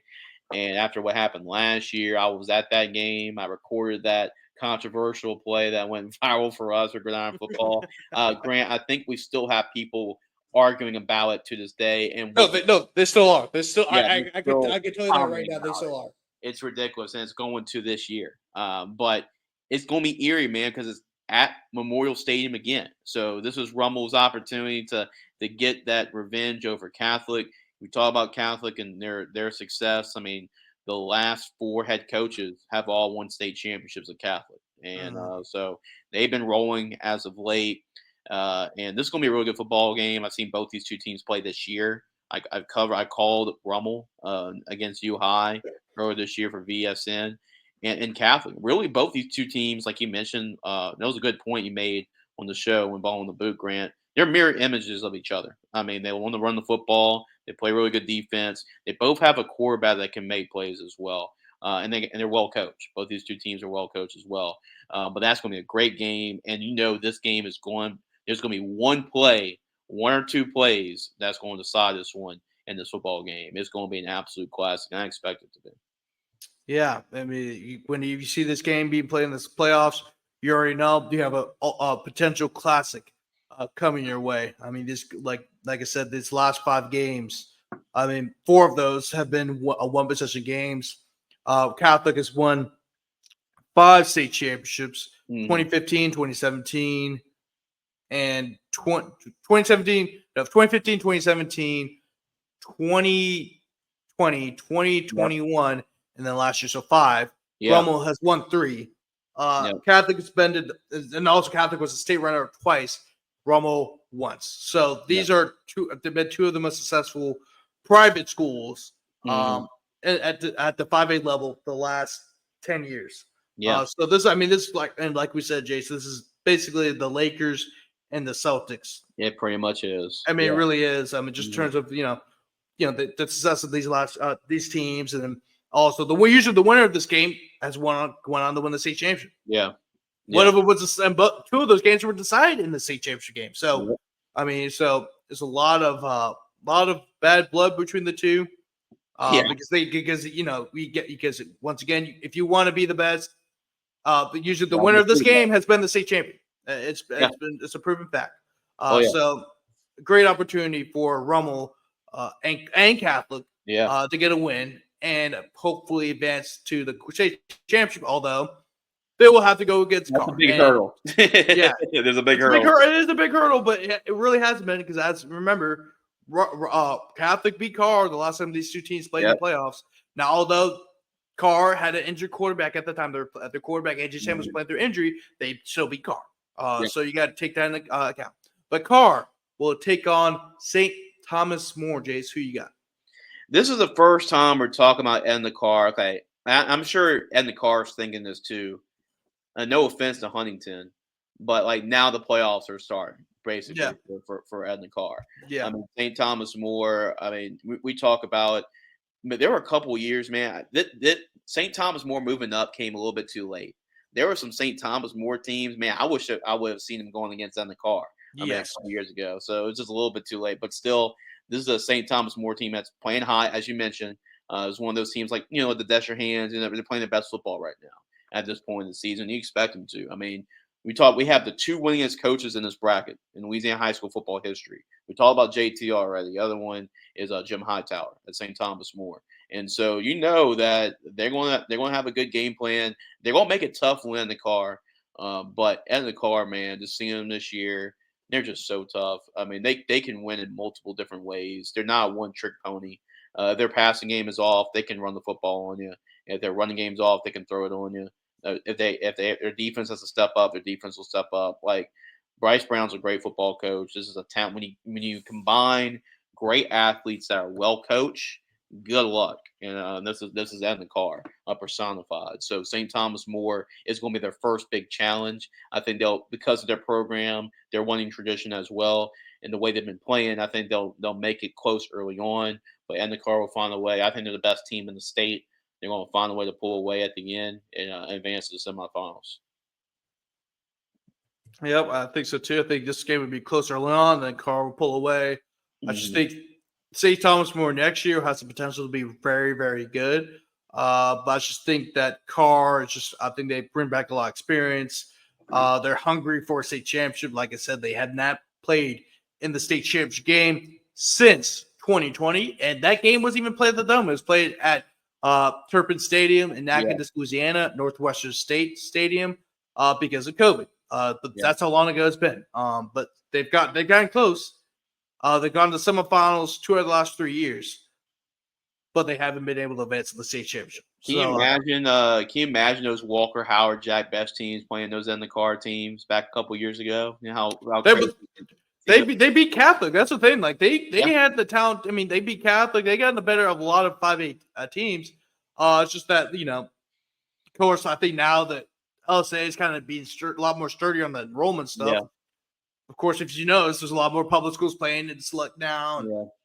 And really, also like St. Thomas, the last 2 years, they should have been playing at Division I select. Yeah, they should have been. And that's why they changed the enrollment rules, because they're like, hey, like you guys need to move up. Like you guys have more students than any of the schools that play at Division II select. You need to move up. That's what happened. But I think it's great that St. Thomas More moves up, because it makes this bracket even more competitive. Absolutely. Catholic and Rummel. Yeah, how my feelings on this are. With Catholic and Rummel playing against each other, it's going to be a close one either way. It's going to come down to 1 or 2 plays. I'm going to go with Catholic. I know I'm a Catholic guy, so of course the Catholic guy is going to pick Catholic. But here, I think Catholics just found the ways to win these type of games. And they just sometimes, I don't know how they win. They just find a way to win. And this is going to be one of these games. They're going to. I'm joking. But that's what Rummel fans watching this. Yeah, like, I know. But they've been good though in these close games. They found ways to win. They played some good teams already this year. I mean, you look at it, they're undefeated now with the U High forfeit. But I mean, they beat Desherhan. I mean, they beat St. Thomas More. So they beat these teams early in the season as well. and they beat Zachary. So like, yeah, they're battle tested. They're defending state champions. They're really good as well. They can run the football, play good defense. Offensive line is going to be key here as well. That should be a great matchup with Rummel's defensive front too. I think Catholic's going to find 1 or 2 more plays, just to barely sneak by Rummel, which should be another classic. Yeah, definitely. I'm gonna have to be Catholic in this one too. Catholic was my team to advance to the semifinals. I'm not changing my mind in this one. Catholic always finds a way to win these type of games. It once again is also at Memorial Stadium. Yep. Catholic doesn't lose games at Memorial Stadium come playoff time. They just don't. Yeah. It's just extremely rare. Matter of fact, the only time really that they have lost in Memorial Stadium in this run, since they've started their dynasty, has been John Curtis in 2022. Yeah. Yeah. They have not lost many playoff games in Memorial Stadium. That's the one time they lost. That's the one time they lost, and the only other games where they've lost in the playoffs. I think you really have to go like back.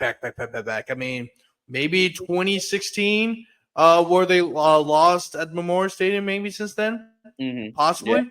Yeah. But all the other games they've lost to, on the or have been on the road. They, like I said, it's rare for them to lose games in the playoffs. It's even rarer if they lose at home. Actually, when we go back, 2016 is probably the only year I could think of, because they've been to the state championship game pretty much 6 of the last 7 years.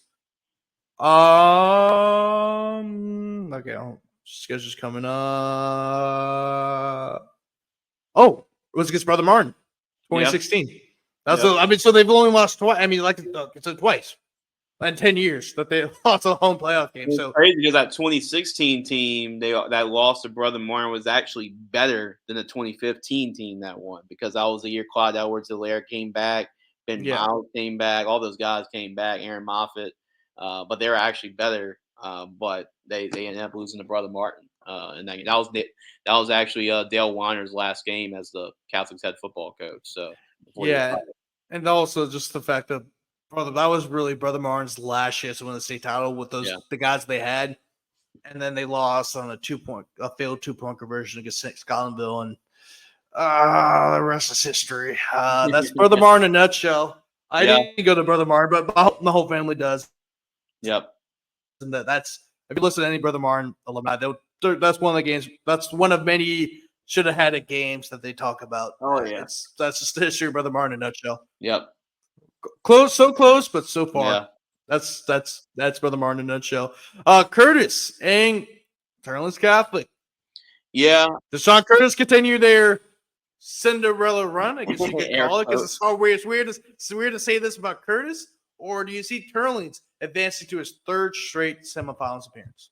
Yeah, I kind of hinted last week. I had Acadiana winning, but I knew it was going to be tough for Acadiana to win that game because of the veer. Because it's a bad matchup for him, because John Curtis knows exactly how to defend against the veer because they run it all the time. But in this game, I can't go against John Curtis. I can't go against JT Curtis. Turner's Catholic's a good football team this year, and I know we also went against them last week. I think we picked the other matchups. We thought it was going to be Acadiana and Jesuit, and it turned out to be John Curtis and Turner's Catholic for this. So Coach Aponte does a good job. They're a physical football team. They have a really good offensive line, one of the best in the state. Dougie Viltz is a good running back as well.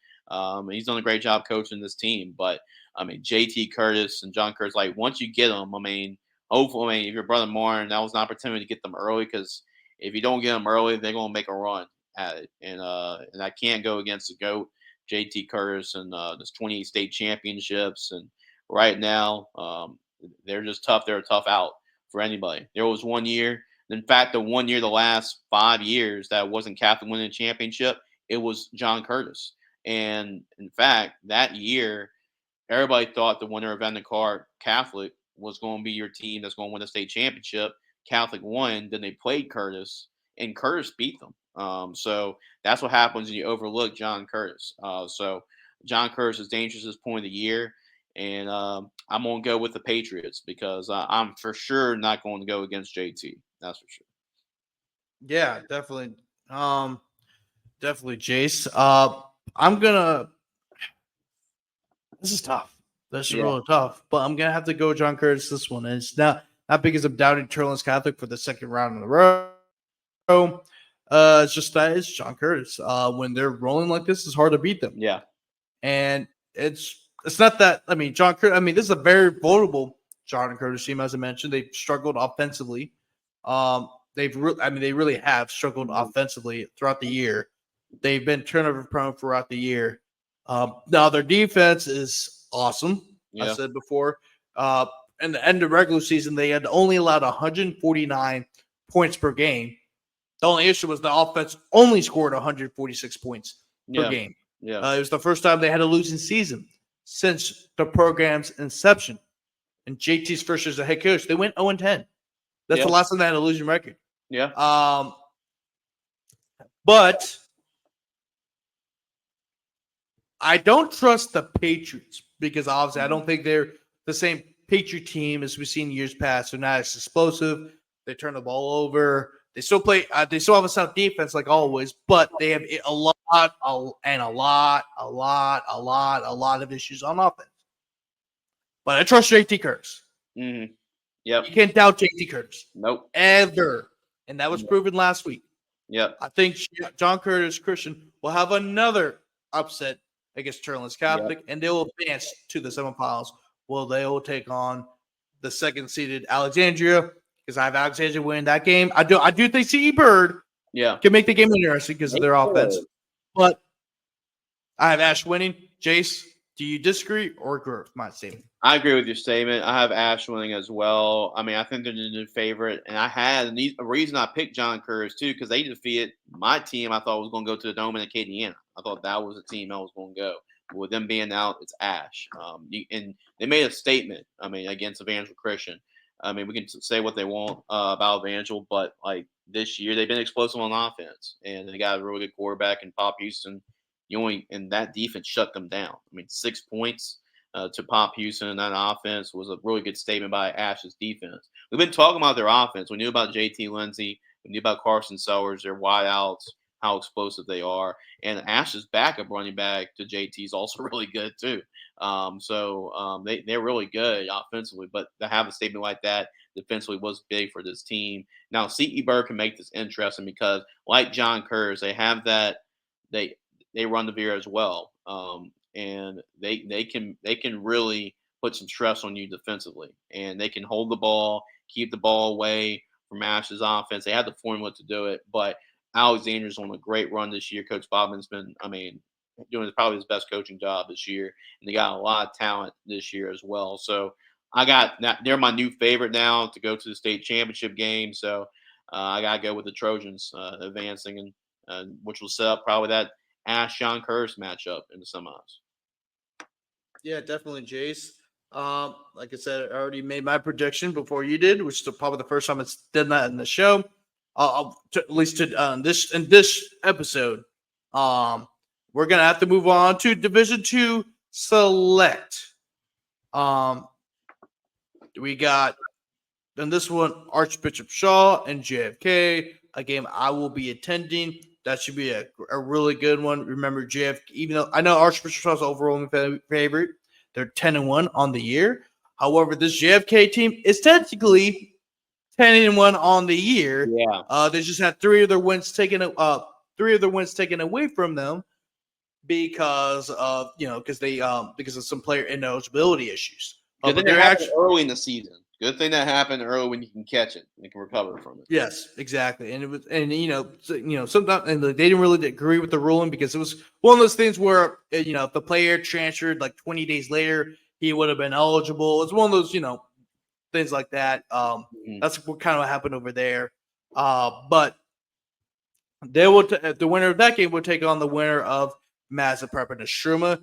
Very rare occurrence that you see two East Baton Rouge opponents playing each other in the playoffs, let alone the quarterfinals. And that would be a very good game being played at Olympia. Yeah. Because I saw will be playing at Memorial. Catholic will be playing Rummel at Memorial Stadium. Yep. E.D. White will be taking on Vanderbilt Catholic in another edition of this rivalry game between the two programs. Vanderbilt Catholic has not beaten E.D. White since 2016, although that was a split. Vanderbilt Catholic defeated E.D. White in the regular season, and then they would lose to E.D. White in the playoffs. Yeah. And then you have Leesville versus Booker T. Washington, and we just got word from our good friend Spencer Barrett through text that Xavier, the Leesville running back, Xavier Ford, could be on pace to break the single-season rushing record. Yeah, which shocked me when Spencer sent that text message, because I agree with Spencer when we were talking in the group chat. But Trey Holly not having the record of being the all-time leading rusher.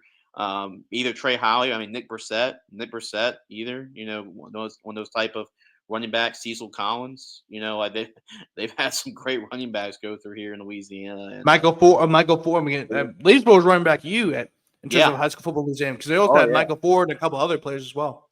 Oh yeah, for sure. But this is a historic run that he's having this year, Xavier Ford, and he definitely could be on pace for it, especially if they keep on winning and they have a good opportunity, as we'll talk about. Mm-hmm. Jace, what's probably the most intriguing matchup of these games? I know a lot of people are going to say Archbishop and JFK for obvious reasons. That'll be the top matchup in the New Orleans area. But this matchup of a Sherma game, that's a very, very intriguing matchup in the Baton Rouge area. And that might be, outside of Catholic or Rummel, that might be the game of the week in Baton Rouge. Yeah, I'll go and talk about that one because I know I'm going to talk about both of them. But really, both the top bracket matchups are very intriguing for their own ways and their own reasons. And we talk about Madison Prep. We're not. You talk about an EBR public school team that's been successful and has made deep runs, has won state championships as of late, is in Madison Prep. So you don't. That's pretty much what you expect for Madison Prep. They got a good win last week against St. Charles Catholic. It's going to be kind of like Zachary. It's going to be weird seeing St. Charles Catholic not practicing during Turkey Week. I can tell you that much. But that's still a big win for them over St. Charles Catholic. Estruma having the year that they've had with Sid Edwards, running for mayor. That was a big storyline around this whole high school football season too. But they're talented, man. Their ceiling's pretty high. Now they've been kind of up and down. Talking to Jacob, and I know one of our beat writers here, Ground Football, helps Estruma out a lot. So we get like the inside scoop on Estruma each and every week. And I know they've been up and down a lot this season, but when they're on, man, they're tough to stop. And they were on against Haynes Academy. You were there, Grant. You saw them in action, and the Struma's got a lot of really good talent. I know Kyrie Paul's the big headliner, but they got a lot of really good athletes besides Kyrie as well. And they're able to cruise 42-16 Haynes Academy. I knew that was a bad matchup for Haynes Academy because they haven't played a team like Estruma. But a lot of really good athletes on the football field. It's great to see two EBR schools going against each other this late into the season. That's great to see. And it should be a fun one for Olympia Stadium, because I know Catholic doesn't play at Olympia anymore. So we haven't had many of these big-time late season matchups as of late at Olympia, but we have one this Friday. Yeah.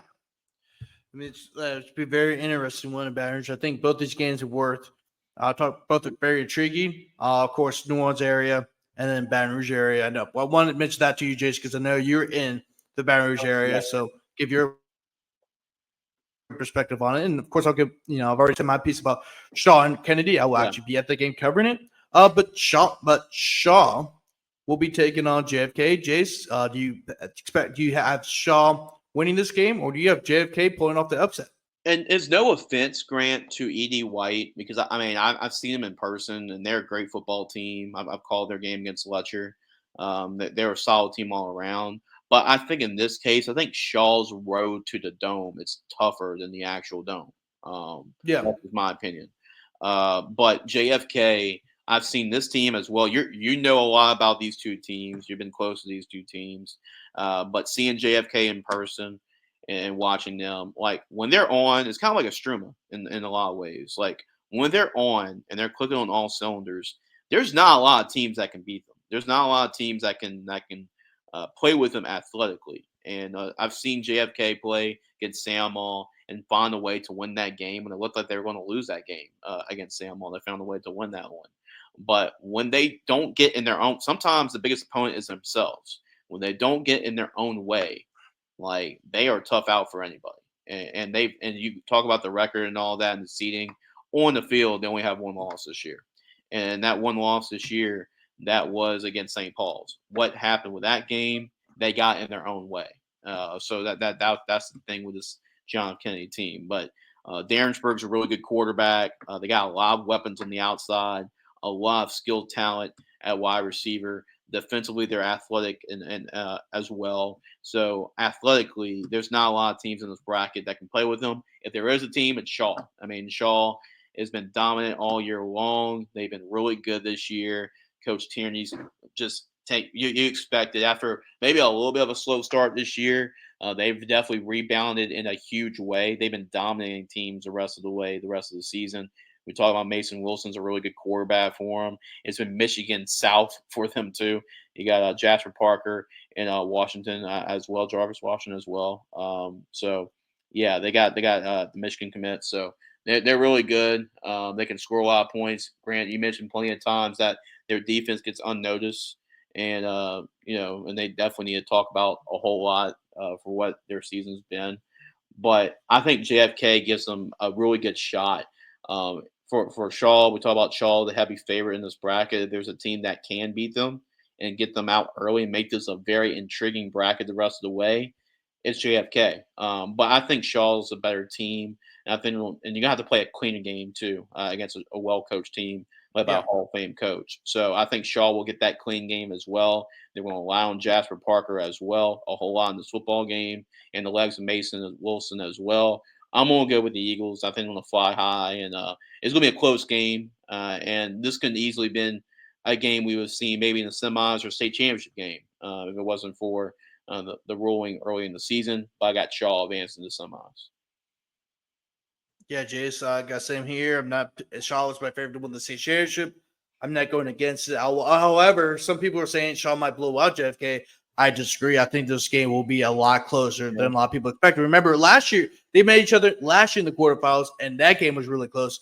And both these teams returned a lot of players from those two teams, so I think it'll be close once again. JFK is a well-coached team. Linares LPH has done a fantastic job with this program since taking over since 2020. 3 straight quarterfinal appearances. That's a very impressive feat considering that JFK had not done that before until had not advanced to the quarterfinals until Linares LPH showed up. Yeah. And they've been a competitor, and like I said, they're still a state title contender. I mean, I think they changed the name too. I think weren't they like Area New Tech or something like Area that? New Tech? Yeah. They changed their name multiple times. Yeah, because they were JFK. So they're originally JFK. Then the school was founded as Lake Area because they moved campuses. And then the JFK people wanted to name it back to JFK, and that's how stuff like that. Right. But Linares has done a great job. But with some of these jobs opening up, who knows how long they may keep them? Because remember, John Ayer's job opened up. Yeah. I'm not saying they're gonna offer him or he's gonna take it, but that's gonna be a name they're looking at for sure. Yeah, off-season storyline being an interesting one to follow this offseason. Yeah, but Madison Prep, Sherman, who you got? I'm gonna go with Madison Prep pretty much for the same reason I went with Shaw. I think Madison Prep's the more consistent team, a more consistent product. Now, athletically, Estruma can match up with Madison Prep, but I mean, I like Tylen Johnson at quarterback, Alfred McKnight at running back as well. They're a good offense. Defensively, they've been really good all season as well. This is another team like Shaw's road. Like everybody talks about Shaw being a heavy favorite and everything, but their the road to get there is pretty tough. I mean, if you win that JFK game, you have to go through Madison Prep after that. So like it's a pretty tough road to get there. But I'm gonna go with Madison Prep with it being at Olympia, and it's not really home field doesn't really mean much here because they're both Baton Rouge teams. But I think Madison Prep is a more consistent product all season long. They defeated U High in the district championship game. They played a tough early schedule that got them a slow start. I think they started the season with 0-3, 0-4, 0-3 at least. this year, but they bounced back and when they played their schedule, and they've been pretty good as of late, including that win against U High in the rain, and also getting a win over St. Charles Catholic. I mean, not only have to win athletically, but you have to be disciplined to win and beat any St. Charles Catholic team by more than by more than one score. So that's what they did there. That was impressive statement by Madison Prep. So I got the Chargers, being the Archbishop Shaw in the semifinals. Yeah, I'm gonna have to agree with you, Jace. I think Estruma is a very good program. I think this will be a very close game. That both teams have great athletes. Of course, Madison Rep is Talon Johnson and a great receiver core around him. Yeah. Estruma has a Kyrie Paul, of course, Mm-hmm. and they also have a good stable of running backs too. Because even after Yeah. Kyrie Paul was sticking out in the second half, because they're trying to be safe, with this hammy injury that his hammy issues that have been had at the time. They just had a solid stable of running backs around him too, so it's not like he's the only guy. And then, Oh, of course, absolutely. the receiver, they have a lot of great receivers as well, and a quarterback who can get them the ball as well. But I think Magic Prep is going to win this one, a very close game, and Olympia Stadium will be lively on Friday. E.D. White and Vanderbilt Catholic, who you got? Yeah, the flying Alex Allison's over there at Vanderbilt Catholic. But yeah, I mean, early this year, I know E.D. White played Vanderbilt Catholic and won, but it was close. And that was with Vanderbilt Catholic's backup quarterback. So uh, I still think E.D. White is the better football team here. And when you haven't won a game over that same opponent since 2016, it's like LSU and Alabama for so many years. No matter how evenly the teams are matched on the field, is a mentality thing. Can you go over and finally get that over the hump mentally and being that team? And it took a team like 2019 LSU to do it, right? But yeah, here E.D. White, I've followed them all season long. I've called their game against Lutcher. That was actually the most points Lutcher has given up until losing to Cecilia. They are a balanced team overall. They're well coached. Coach Lassane has had some deep runs in the playoffs and has done a great job. He's done a great job with his team. They got a really good quarterback in Barbera as well. Defensively, their linebackers, I thought, and they're most impressive. One of the most impressive cores I've been able to see. Their front seven overall has been really impressive. So I think they want to give Jalen Coleman. I think Jalen Coleman needs a huge game here in order for Vanderbilt Catholic to win. But I'm going to go with E.D. White. Find a way. I have them going to the Dome, so I got the Cardinals going and advancing to semis. Yeah, me too. I'm going to have the Cardinals advance to the semifinals.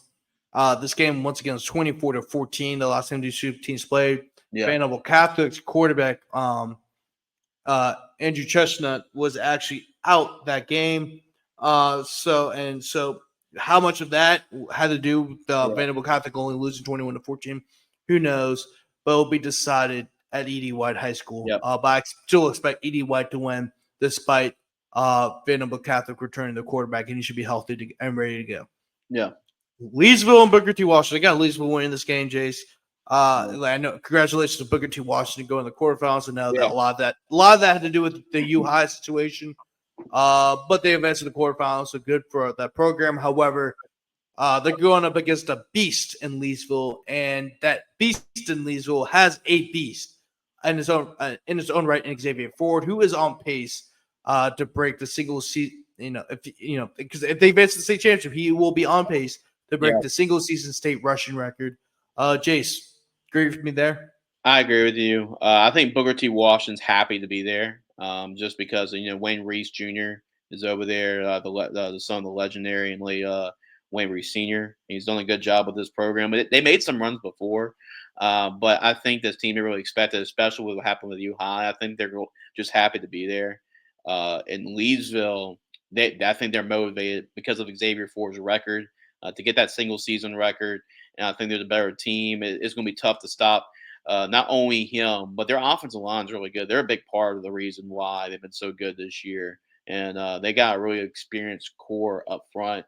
And when you got a running back like Xavier Ford, good luck. Just buckle up and get ready to get on the ride because Xavier Ford is definitely going to take them there. And I expect that. I expect Leesville to advance to the semis. And that should be a good matchup against a really good front seven. That's what I'm intrigued to see in the next round. That front seven, E.D. White going against Xavier Ford in the semifinals. And I think we'll get that matchup. Mm-hmm.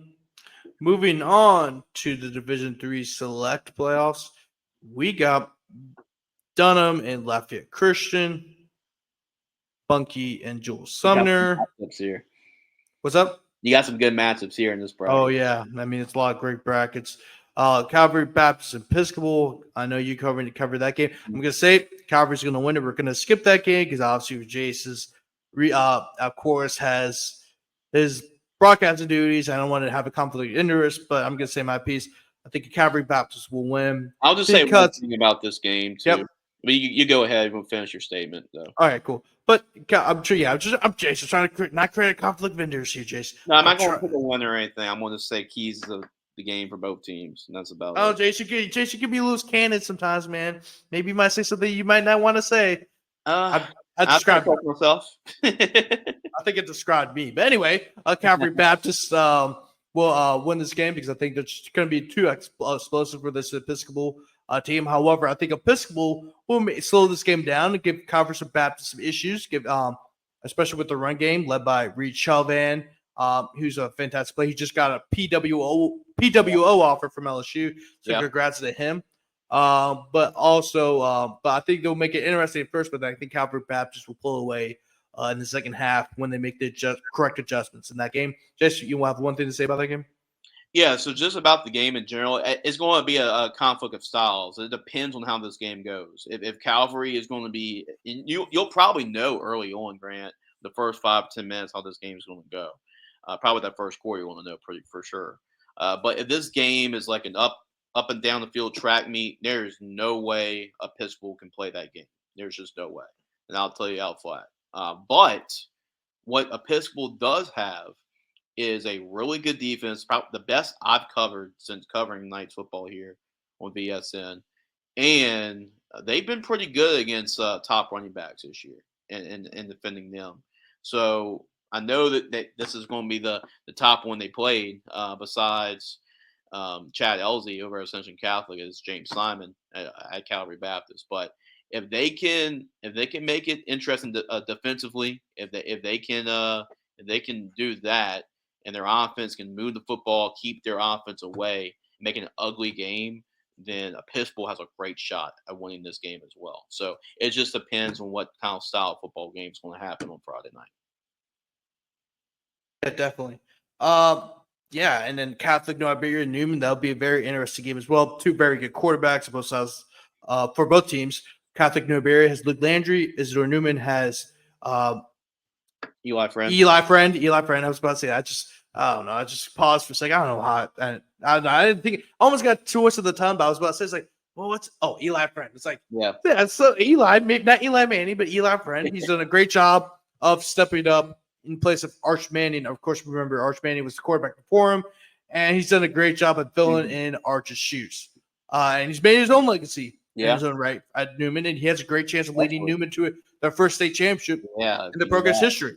Yep, do something Arch has never done. He has a chance to do something. Do something that nobody's ever done. Even Arch's uncles never led Newman to the state championship. Absolutely. Right? I'm not talking about like a state title. I'm talking about the state championship. Yeah, it's never happened in the program's history, which is crazy to say considering how much success they have had.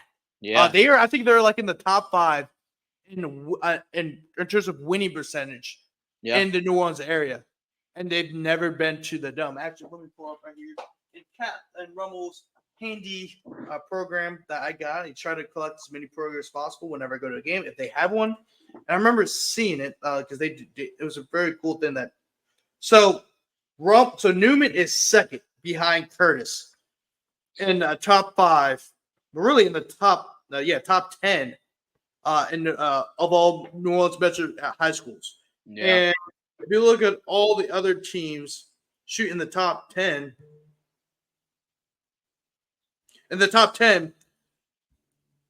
really they're the only other team that has not been to a state title has been Country Day. Yeah. All the other teams, Curtis, Dutcherhan, Rummel, St. Charles, Carr, Lutcher, and Riverside and Honville have all won state titles. Yeah. In the last 15 to 20 years. So I mean that shows you how much history Newman has had, but they have never been to the Dome. They're the best New Orleans area program that has not been to the Dome. Yeah. Period. So it should be, so they have a great opportunity to go to the Dome. I hope they do, because Nelson Stewart's been there a very long time, and I know that's eating him up that he's not led to the program to the state championship, because remember, he's also Newman alum. So it's a great opportunity for them to do it. This is their best team they've had top to bottom. Yep. Like probably ever. Yeah, absolutely. I know it's really eating at him to get this program to his first state championship game. But Jace, let's go over the games. Dunham and Lafayette Christian. Who you got? Yeah, I know we're going to talk about. I know we're against each other here, but Dunham is a team I follow obviously really closely. Calling Episcopal games and being around them and being around their program.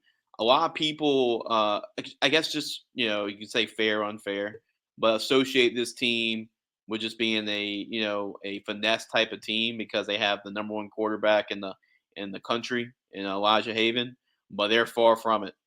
They can play that way because they have the number one quarterback in the country, but they played in a lot of ugly games this year. Games where they played St. Charles Catholic, had to win ugly there. Ascension Catholic, I was at that game. They weren't at their best offensively, but they found the way there. Episcopal, I was at that one. They weren't moving the ball through the air or anything, but they found the way to win there.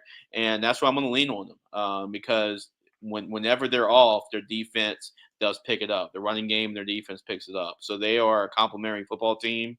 But if they have to go up tempo, and the good chance they could here against a really explosive LCA football team, they could go up tempo with them because they have that capability. But being at home is a tough place to play because the crowd is pretty much on top of you when you talk about it at Dunham.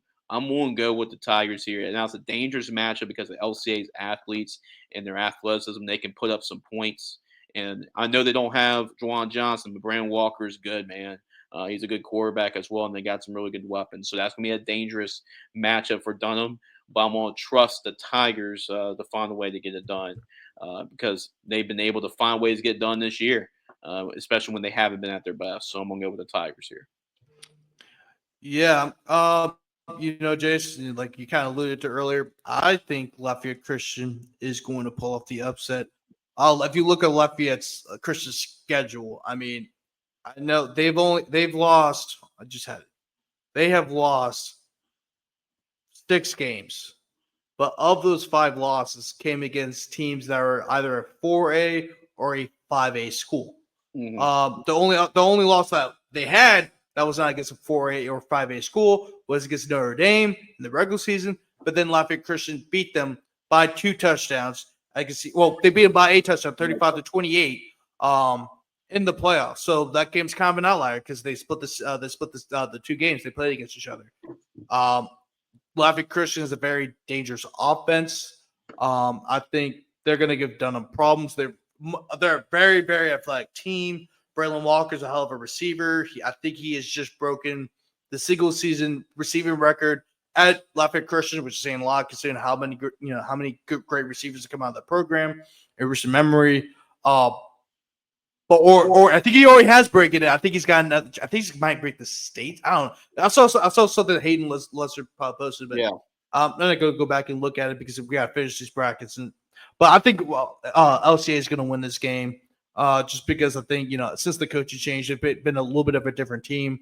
And I think a team like Newman, they're not afraid of a team like Newman. They're not. Like LCA, remember, has gone to the state championship about 5 the last 5 years. Yeah. I mean, there's a very successful program. They're not afraid of Dunham. And I think they're going to go to 9-6-1-1 Segan Lane and pull off the huge upset. And in this next game, Bunkie and Jules Sumner, I'm kind of torn on this one. I think this game's going to be really tight. However, I'm not sure what Jamon Dyson's situation looked like at Sumner. I know he might be out in this one. So I'm just going to pretend he's not out. I'm going to pretend he is out of this one. Yeah, let's say he plays. Let's say he plays. I think Jules Sumner wins. If he doesn't play, I think Bunky wins. It's kind of a toss-up, but right now I'm going to go with Bunky to win this game because I'm not sure what his situation is like. Although Jules Sumner does have more players than just Jamon, right? But Jamon's a difference maker on the defensive side of the ball as well. So Jace, who you got in this game? That's going to be a good game. It's going to be a really good football game between both these two teams. But I like Bunky. They were able to get a good win coming off the bye against Amy. I know that's an Amy team that you're high on, had in the state championship game. For them to get off the bye and have a win like that, I think they were really motivated and having a good performance coming off a bye because that's where they fell last year to Episcopal last year. But here, I think they know. Like, I can see Joel Sumner's team next year making a run next year again. This Joel Sumner team is going to be really good next year. Bunky, this is it. I think this is their biggest opportunity here with a lot of these seniors: Dylan Compton, Kyle Johnson. I know they will return Zion Lee for next year, but still, a lot of these guys they have to replace, and it's a big senior class. So this is as good of a chance as any for Bunky to make it to the state championship, make it to the semifinals. And Joel Sumner's a tough team. They present a lot of matchup problems for Bunky, but I'm going to lean with that experience that helped him against Amy. I'm going to go with Bunky being able to get a win over Joel Sumner, but that should be a really good football game because I've seen Joel Sumner as well, and they're a really good football team. So that should be a good football game. Yeah, I think, like I said, I think it's Jamon Dice. I'm not sure what the situation is like. It did not look great. That's from what I can tell because they had to take him to the hospital. So, and they said nothing was broken. Yeah. So, but that tells me that it wasn't serious. But he's going to be out for this game. So I'm going to pick Bunky this one. But Joel Sumner will have a great team coming back. They've already kind of experienced what it's like to kind of go to the quarterfinals. I mean, like Jason, they're returning a lot of players next year, and I think next year will be their year where they'll make a great run. Because remember, Calvary Baptist is losing a lot of players. Yep. Newman will be losing a lot of players. Captain New Iberia will be losing a lot of players. Dunham probably return some players, but LCA might come back as well with a lot of great players as well. This will have to replace 19 seniors too. What's up? Episcopal has to replace 19 seniors this year too. Exactly right. So next year could be Joel Sumner's year, given what they have coming back. But next game, well, we already talked about that game, so yep. So we kind of got that over with. But Newman and Catholic New Iberia, Jace, who you got? Yeah, this is Newman's best shot. Like, Episcopal is kind of favorable, like kind of reminiscent of Newman, right? Because Episcopal's always been trying to get over the quarterfinal hump. Newman's kind of the same thing. They've been trying to get over that semifinal hump. And there's been years where they've been, for the most part, Newman's always been kind of like a flashy, finesse type of team where they can throw the football a whole lot and score a lot of points, and they win a lot of games that way. But I think Nelson's learned as a former offensive lineman that you need to be physical in the trenches on both sides of the line of scrimmage. And this team is physically, from a physicality standpoint, they can do that. And that's why this team, a lot of people are saying they can finally overcome that hump and get to the state championship because of how tough they're on the offensive line, how tough they're on the defensive line. You got Jake Randall, the younger brother of Will Randall, playing running back. He's been a really good piece for the running game as well. Eli Friend at the quarterback position. He's a winner. He's just a gamer. He's just a football player, man. Because he can run the football as well and beat you with his legs as well as his arms. So they can find pretty much as good of a quarterback to really represent this team and how they want to play in Eli Friend. So Luke Landry is also a veteran quarterback. He's one of the better quarterbacks in the state of Louisiana. And he had himself a great performance last week against North Lake Christian. And if you want two good quarterbacks going against each other, this is a good football game for you. Coach Sasoma does an awesome job with Catholic New Iberia in his football program. They made some deep playoff runs before. In fact, a lot of times Newman ran into Catholic New Iberia, and Catholic New Iberia beat them because they're in this bracket. But I'm gonna go with Newman here. I think they're set up and have as good of a chance as they've ever had of finally overcoming that hump in the semis. Now, we'll see who they play, but Newman has a great shot of trying to overcome that hump. Definitely agree with you there. I had Newman win that game. Newman, I think Newman will play against Calvary Baptist, and that should be an interesting game because, like I said, I had Calvary going to the state championship game, but I don't feel comfortable with that because Newman, I know, is a very, very good team, and they have the type of team that can compete with a team like Calvary. And that game was close last year as well. So, it's a great opportunity for both programs, of course, for Calvary Baptist to advance to the second straight state championship, and then also for Newman to advance to their first state championship game in their program's history. Moving on to Division IV Select, we got Vermilion Catholic and St. Edmund, two high-scoring offenses going at each other. Of course, Vermilion Catholic's the number 1 seed. They're me and Jason's pick to win the state championship in the Division IV Select bracket, but St. Edmund could make a scare. St. Edmund could score some points. Like I said, they scored the most points in the playoffs so far with 78 and a 78-37 victory over St. Martin's. So they can score at will. That should be a very good one being played in Acadiana. Kenwood will take on Southern Lab. That should be a very interesting matchup. Rivalry game. Kenwood, 8 state championship, Southern Lab, 8-9 state championship as well. 17 between the two. Yep. Yeah, so great game being played up there in Tangible Parish. Covenant Christian and Washington Christian. A lot of people expect Washington Christian to win this game based off of their history in the playoffs, especially under Coach Fitzhugh. But Covenant Christian has, they have a lot of talented players, and they have a chance. Yeah. I wouldn't say to pull off the upset because, I guess you could say, because I know it might, some people, when you look at Washington Christian, you look at brand name, you're like, oh, well, they beat Washington Christian, that's an upset. Well, they're a 3-11 seed, but Covenant Christian has, they have a great team as well. That should be a toss-up game, although I do have Washington Christian winning that game. I know maybe the same thing for you, Jace, but we'll break that game down a little bit later. But Riverside Academy and Central Catholic, two great offenses, two physical offenses, both led by running backs. Riverside Academy, of course, is Dietrich Lassie, Central Catholic, Chad Elzy. We both know about the record-breaking performances they have had in the past. A lead up to this game. But Jace, what's the most intriguing matchup so far? Man, it's like picking your favorite kid. Really, a lot of times with these matchups, you're all really good. But I think the one that intrigues me the most is the last matchup, and that's number 2 Ascension Catholic, and that's number 7 Riverside Academy. The reason why I have that is the running backs that you just mentioned, but also I think the winner of that game goes to the Dome. Even though Wallstar Christian has a lot of success in the past and going to state championships.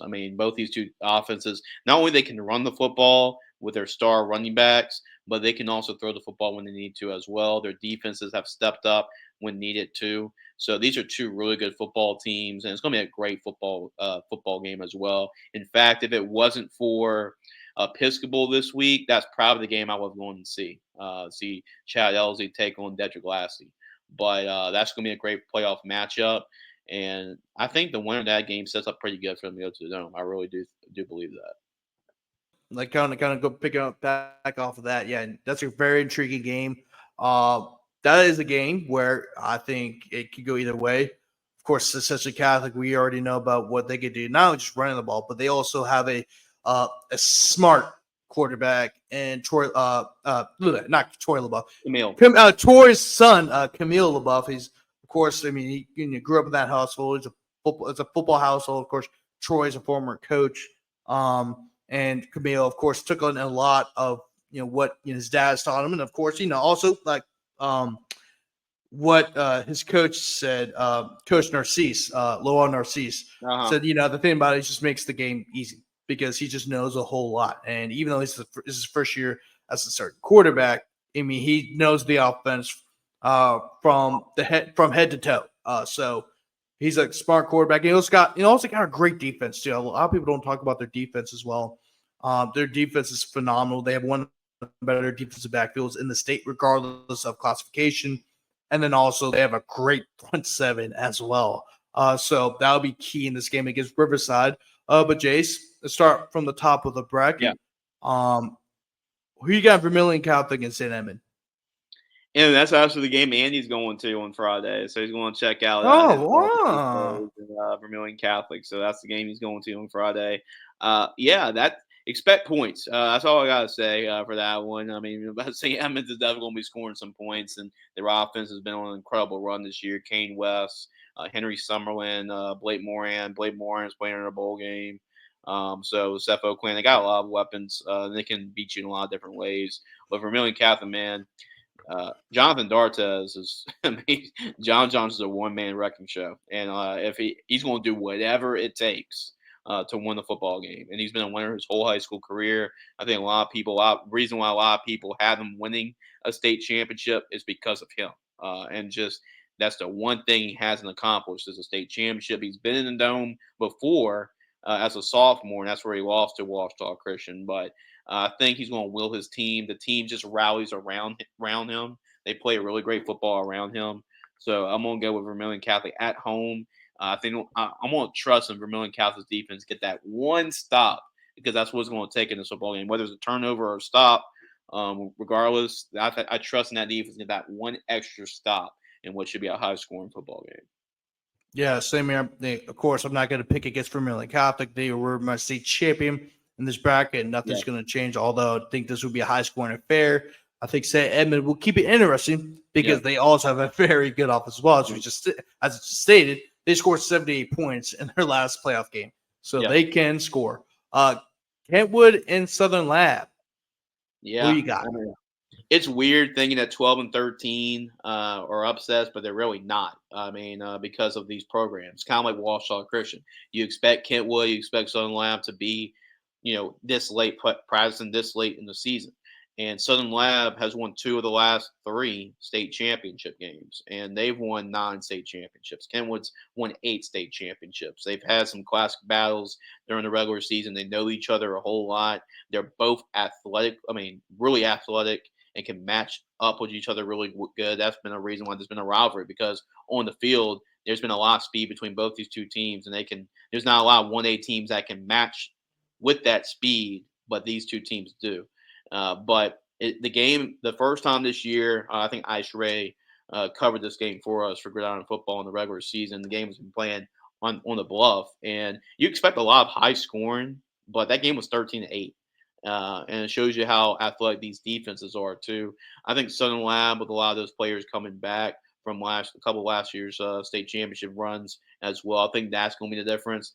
I know Coach Blunt's been a veteran on the staff at Kentwood, but this is his first time as a head coach. And Coach Asbury's been more a veteran types of these type of games, being the head coach. So I'm going to go with Southern Lab here, advancing to the semifinals, where we have a very intriguing matchup, most likely between Vermilion Catholic and Southern Lab. I agree with you there, Jace. That's Southern Lab going to the semifinals, and that's not changing. Like you said, Jace. I mean, I think Darrell Asbury in these type of games is more experienced than Coach Blunt. But I think this game would be very close. As of course, the last 2 meetings between the 2 programs, the last 2 years, they've been really close. I mean, these are 2 well-respected programs across the state, as we mentioned. A combined 17 state championships between the 2 programs. And then also just the fact that I just think Southern Lab is more experienced than Kentwood is. Kentwood did advance to the semifinals last year in Division 4. Under the water tower. That's a tough place to play over It is. So it is a very tough place to play. Last year, Kentwood went to the semifinals in Division 4 non-select. Remember, all the Tishopoa Parish schools are not considered select because they're magnet schools and open enrollment schools and stuff like that. But I got Southern Lab winning this one to play in the semifinals against Vermilion Catholic. Moving on, the last 2 games we're going to talk about: Covenant Christian and Washita Christian, and then Riverside Academy is such a Catholic. Covenant Christian and Washita Christian. Jace, who you got between the 2 Christian schools? Yeah, I said on Ball in the Boot, I actually like Covenant Christian's roster and athletes more than Washita Christian. I think they got a lot of different weapons on Covenant Christian's team, and that's the reason why they're undefeated. Coach Turner does an awesome job with his team because we haven't talked about Covenant Christian as much in making these runs. That's why I'm going with Washita Christian because they've been there, done that. They know what it takes. They went on the road last week. That's a tough place to play and New Roads at Catholic Point compete, and they silenced the crowd early on and got them out the game. So with this one, I have Washita Christian. They know what it's like playing these type of big time games semifinal games, state championship games. And for that reason alone, that's why I'm going with Wausau Christian getting the win over Covenant Christian. Mm-hmm. Pretty far drive for the Eagles in that one, Jason. Of Yeah. course, you're traveling all the way from Monroe down to Thibodaux. Of course, the game Covenant Christian is in Homa, but the game will be played in Nichols State Stadium, which is in Thibodaux. So it's still far. A lot, yeah, very far drive. That's where Covenant Christian plays their home games.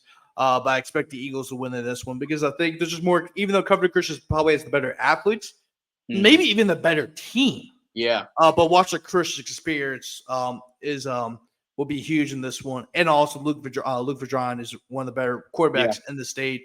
Macon Leonard, of course, is a very good running back as well. Very has deceptive speed.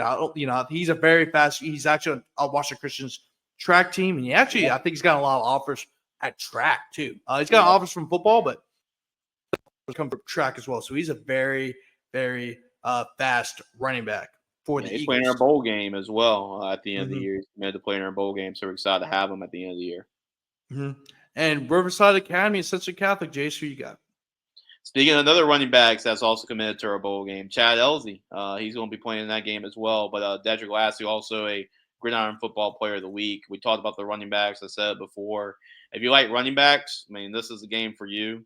And really both, not only they're just one, it's not only just about the running backs. Their offenses are really good as well. They can throw, both offenses can throw the football. Camilo Buff, Brock Bourgeois is a really good quarterback. They both have weapons on the outside. It's going to be a little bit more of a track meet too. Riverside, I just like how explosive their offense is because not only can Detrick beat you, but Boogie Johnson can beat you. And they got another good wide receiver on the other outside as well. So I had Riverside Academy. They're also they were in the dome last year. They kind of snuck up on everybody last year and made it to the dome. I think they're very motivated to get back again. Their defense, I like how their defense is playing right now because Hamilton Christian, Javon Violet, they got a really good quarterback over there. They only held that offense to 6 points. And if their defense can slow Chad Elsey just enough, it's easier said than done. But, if you can do that, I'm going to go with, I think Riverside Academy is just a little bit better of an overall team. But I think the winner of this game, I think it's the best team on the bottom side of the bracket. And I think the winner of this game will go to the dome. And I had Riverside Academy before this bracket broke out. So I'm going to go Riverside Academy advancing to the semifinals. Mm-hmm. Yeah, I'm going to have to agree with you there, Jace. I think I have Riverside Academy going to the semifinals as well. And of course, Troy LaBeouf is going to clip this because he's going to clip this because he did it the last time. Although I did pick a Central Catholic to be Opelousas Catholic, I said that was going to be an upset bid, and that was enough for a clip. And I know he's going to clip this as well because we're both picking against the Central Catholic Bulldogs. Because all four of us picked Riverside Academy. Yeah, but truly, it's a toss-up game. Both teams are very well coached. Laura Narcisse, although he's literally our age. Yeah, he has, but he's been up. But he was a very successful offensive coordinator at one of the better high schools in the state of Texas before he became the offensive coordinator at East Ascension, and then he got the Central Catholic job when it opened up during the middle of the summer. Yeah. And so far, he's done a great job with the program. The only game the Bulldogs have lost was a 28-18 defeat to the hands of Dunham. Yeah, that's been their only loss. They've been impressive all year long, and can they make it? I think they can make a state title run. However, I think they have to. The next two games are against, of course, Riverside Academy, and if you win this one, you most likely will probably play Washington Christians. These are two teams that have been there and done it before. So I think this Central Catholic has just a really tough road to get there. Of course, the top of the bracket is tough as well, but I think you got to play Riverside and Washington Christian back to back. Most likely, and that's really tough as well. Also this shows you how deep this bracket is. We both agreed before the playoffs that this is the deepest bracket of all the brackets, given the amount of great teams in this bracket. And even though, for example, Washington Christian, Kentwood, and Southern Lab are the 11 through 13 seeds. Yeah, you know what I'm saying? That's a really tough bracket. You don't really. Those three teams are usually in the top 5 or 6. Yeah, maybe 1, 2, and 3. Yeah, exactly. So this is kind of a rare occurrence that you get to see that, but that just shows you how tough this bracket really is, Jace. But we both agreed on Riverside to advance to semifinals. But Jace, to kind of wrap things up, any last words before we wrap everything up?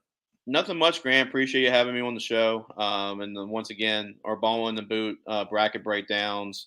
I mean, they're all going to be up today on Wednesday, so you can go back and watch all of those and see what not only me and Grant think, but our staff thinks as well. So yeah, we have that on their YouTube channel. Make sure to follow us at groundfootballusa.com. We actually got a commitment. It was on our website from New Mexico. Jonah I saw that. So he's a Hawaiian native as well, from Hawaii, playing football in New Mexico. And this first time we've had a player from New Mexico playing the bowl game. So you want to check out all of our Gridiron Football bowl game commits, make sure to go to gridironfootballusa.com. And once again, I mean, playoff football is going on. Hopefully everybody enjoys the Thanksgiving turkey. Enjoy the Thanksgiving, and we'll talk about some playoff football. And I know I'll be making the travel up to Shreveport with the team, so that will be intriguing in itself. But looking forward to talking to Grant about these quarterfinal matchups. These are all really good football games, so there's not a bad team that's left in this playoff bracket. If you made the quarterfinals, you're a good team for a reason. Yeah. So yeah, go. I encourage you, if there's a game in your area, go and check it out. Go and support these young men on Friday nights, because hey, I mean, this is for a right to go in the semifinals and then play for the state championship. So go out and support your teams. And yeah, I'm very excited to go over what would be a very crazy. We thought last week was crazy with some of the results. We know we're going to be getting a lot more crazier results at the end of this Friday night. Yeah, and likewise, Jay. So, like, preparing your show weekly, and we're going to also recap everything happened in the quarterfinals and the next ball in the boot. Actually, we just had the ball in the boot, release sometime today. So, go make sure to go check out on Gridiron Football's website where we break down the quarterfinals, like we did here. But you also get to hear Alex Allison's and Daryl Felker's thoughts as well. But there are shows longer because you're doing 4 people and you're trying to break down every game. So that each day we record it for 6 hours during the day. I'm like, oh God, we're gonna be here all day. Hopefully, maybe semifinals we can finally get. Okay, there's just 2 games. Get the 4 hours.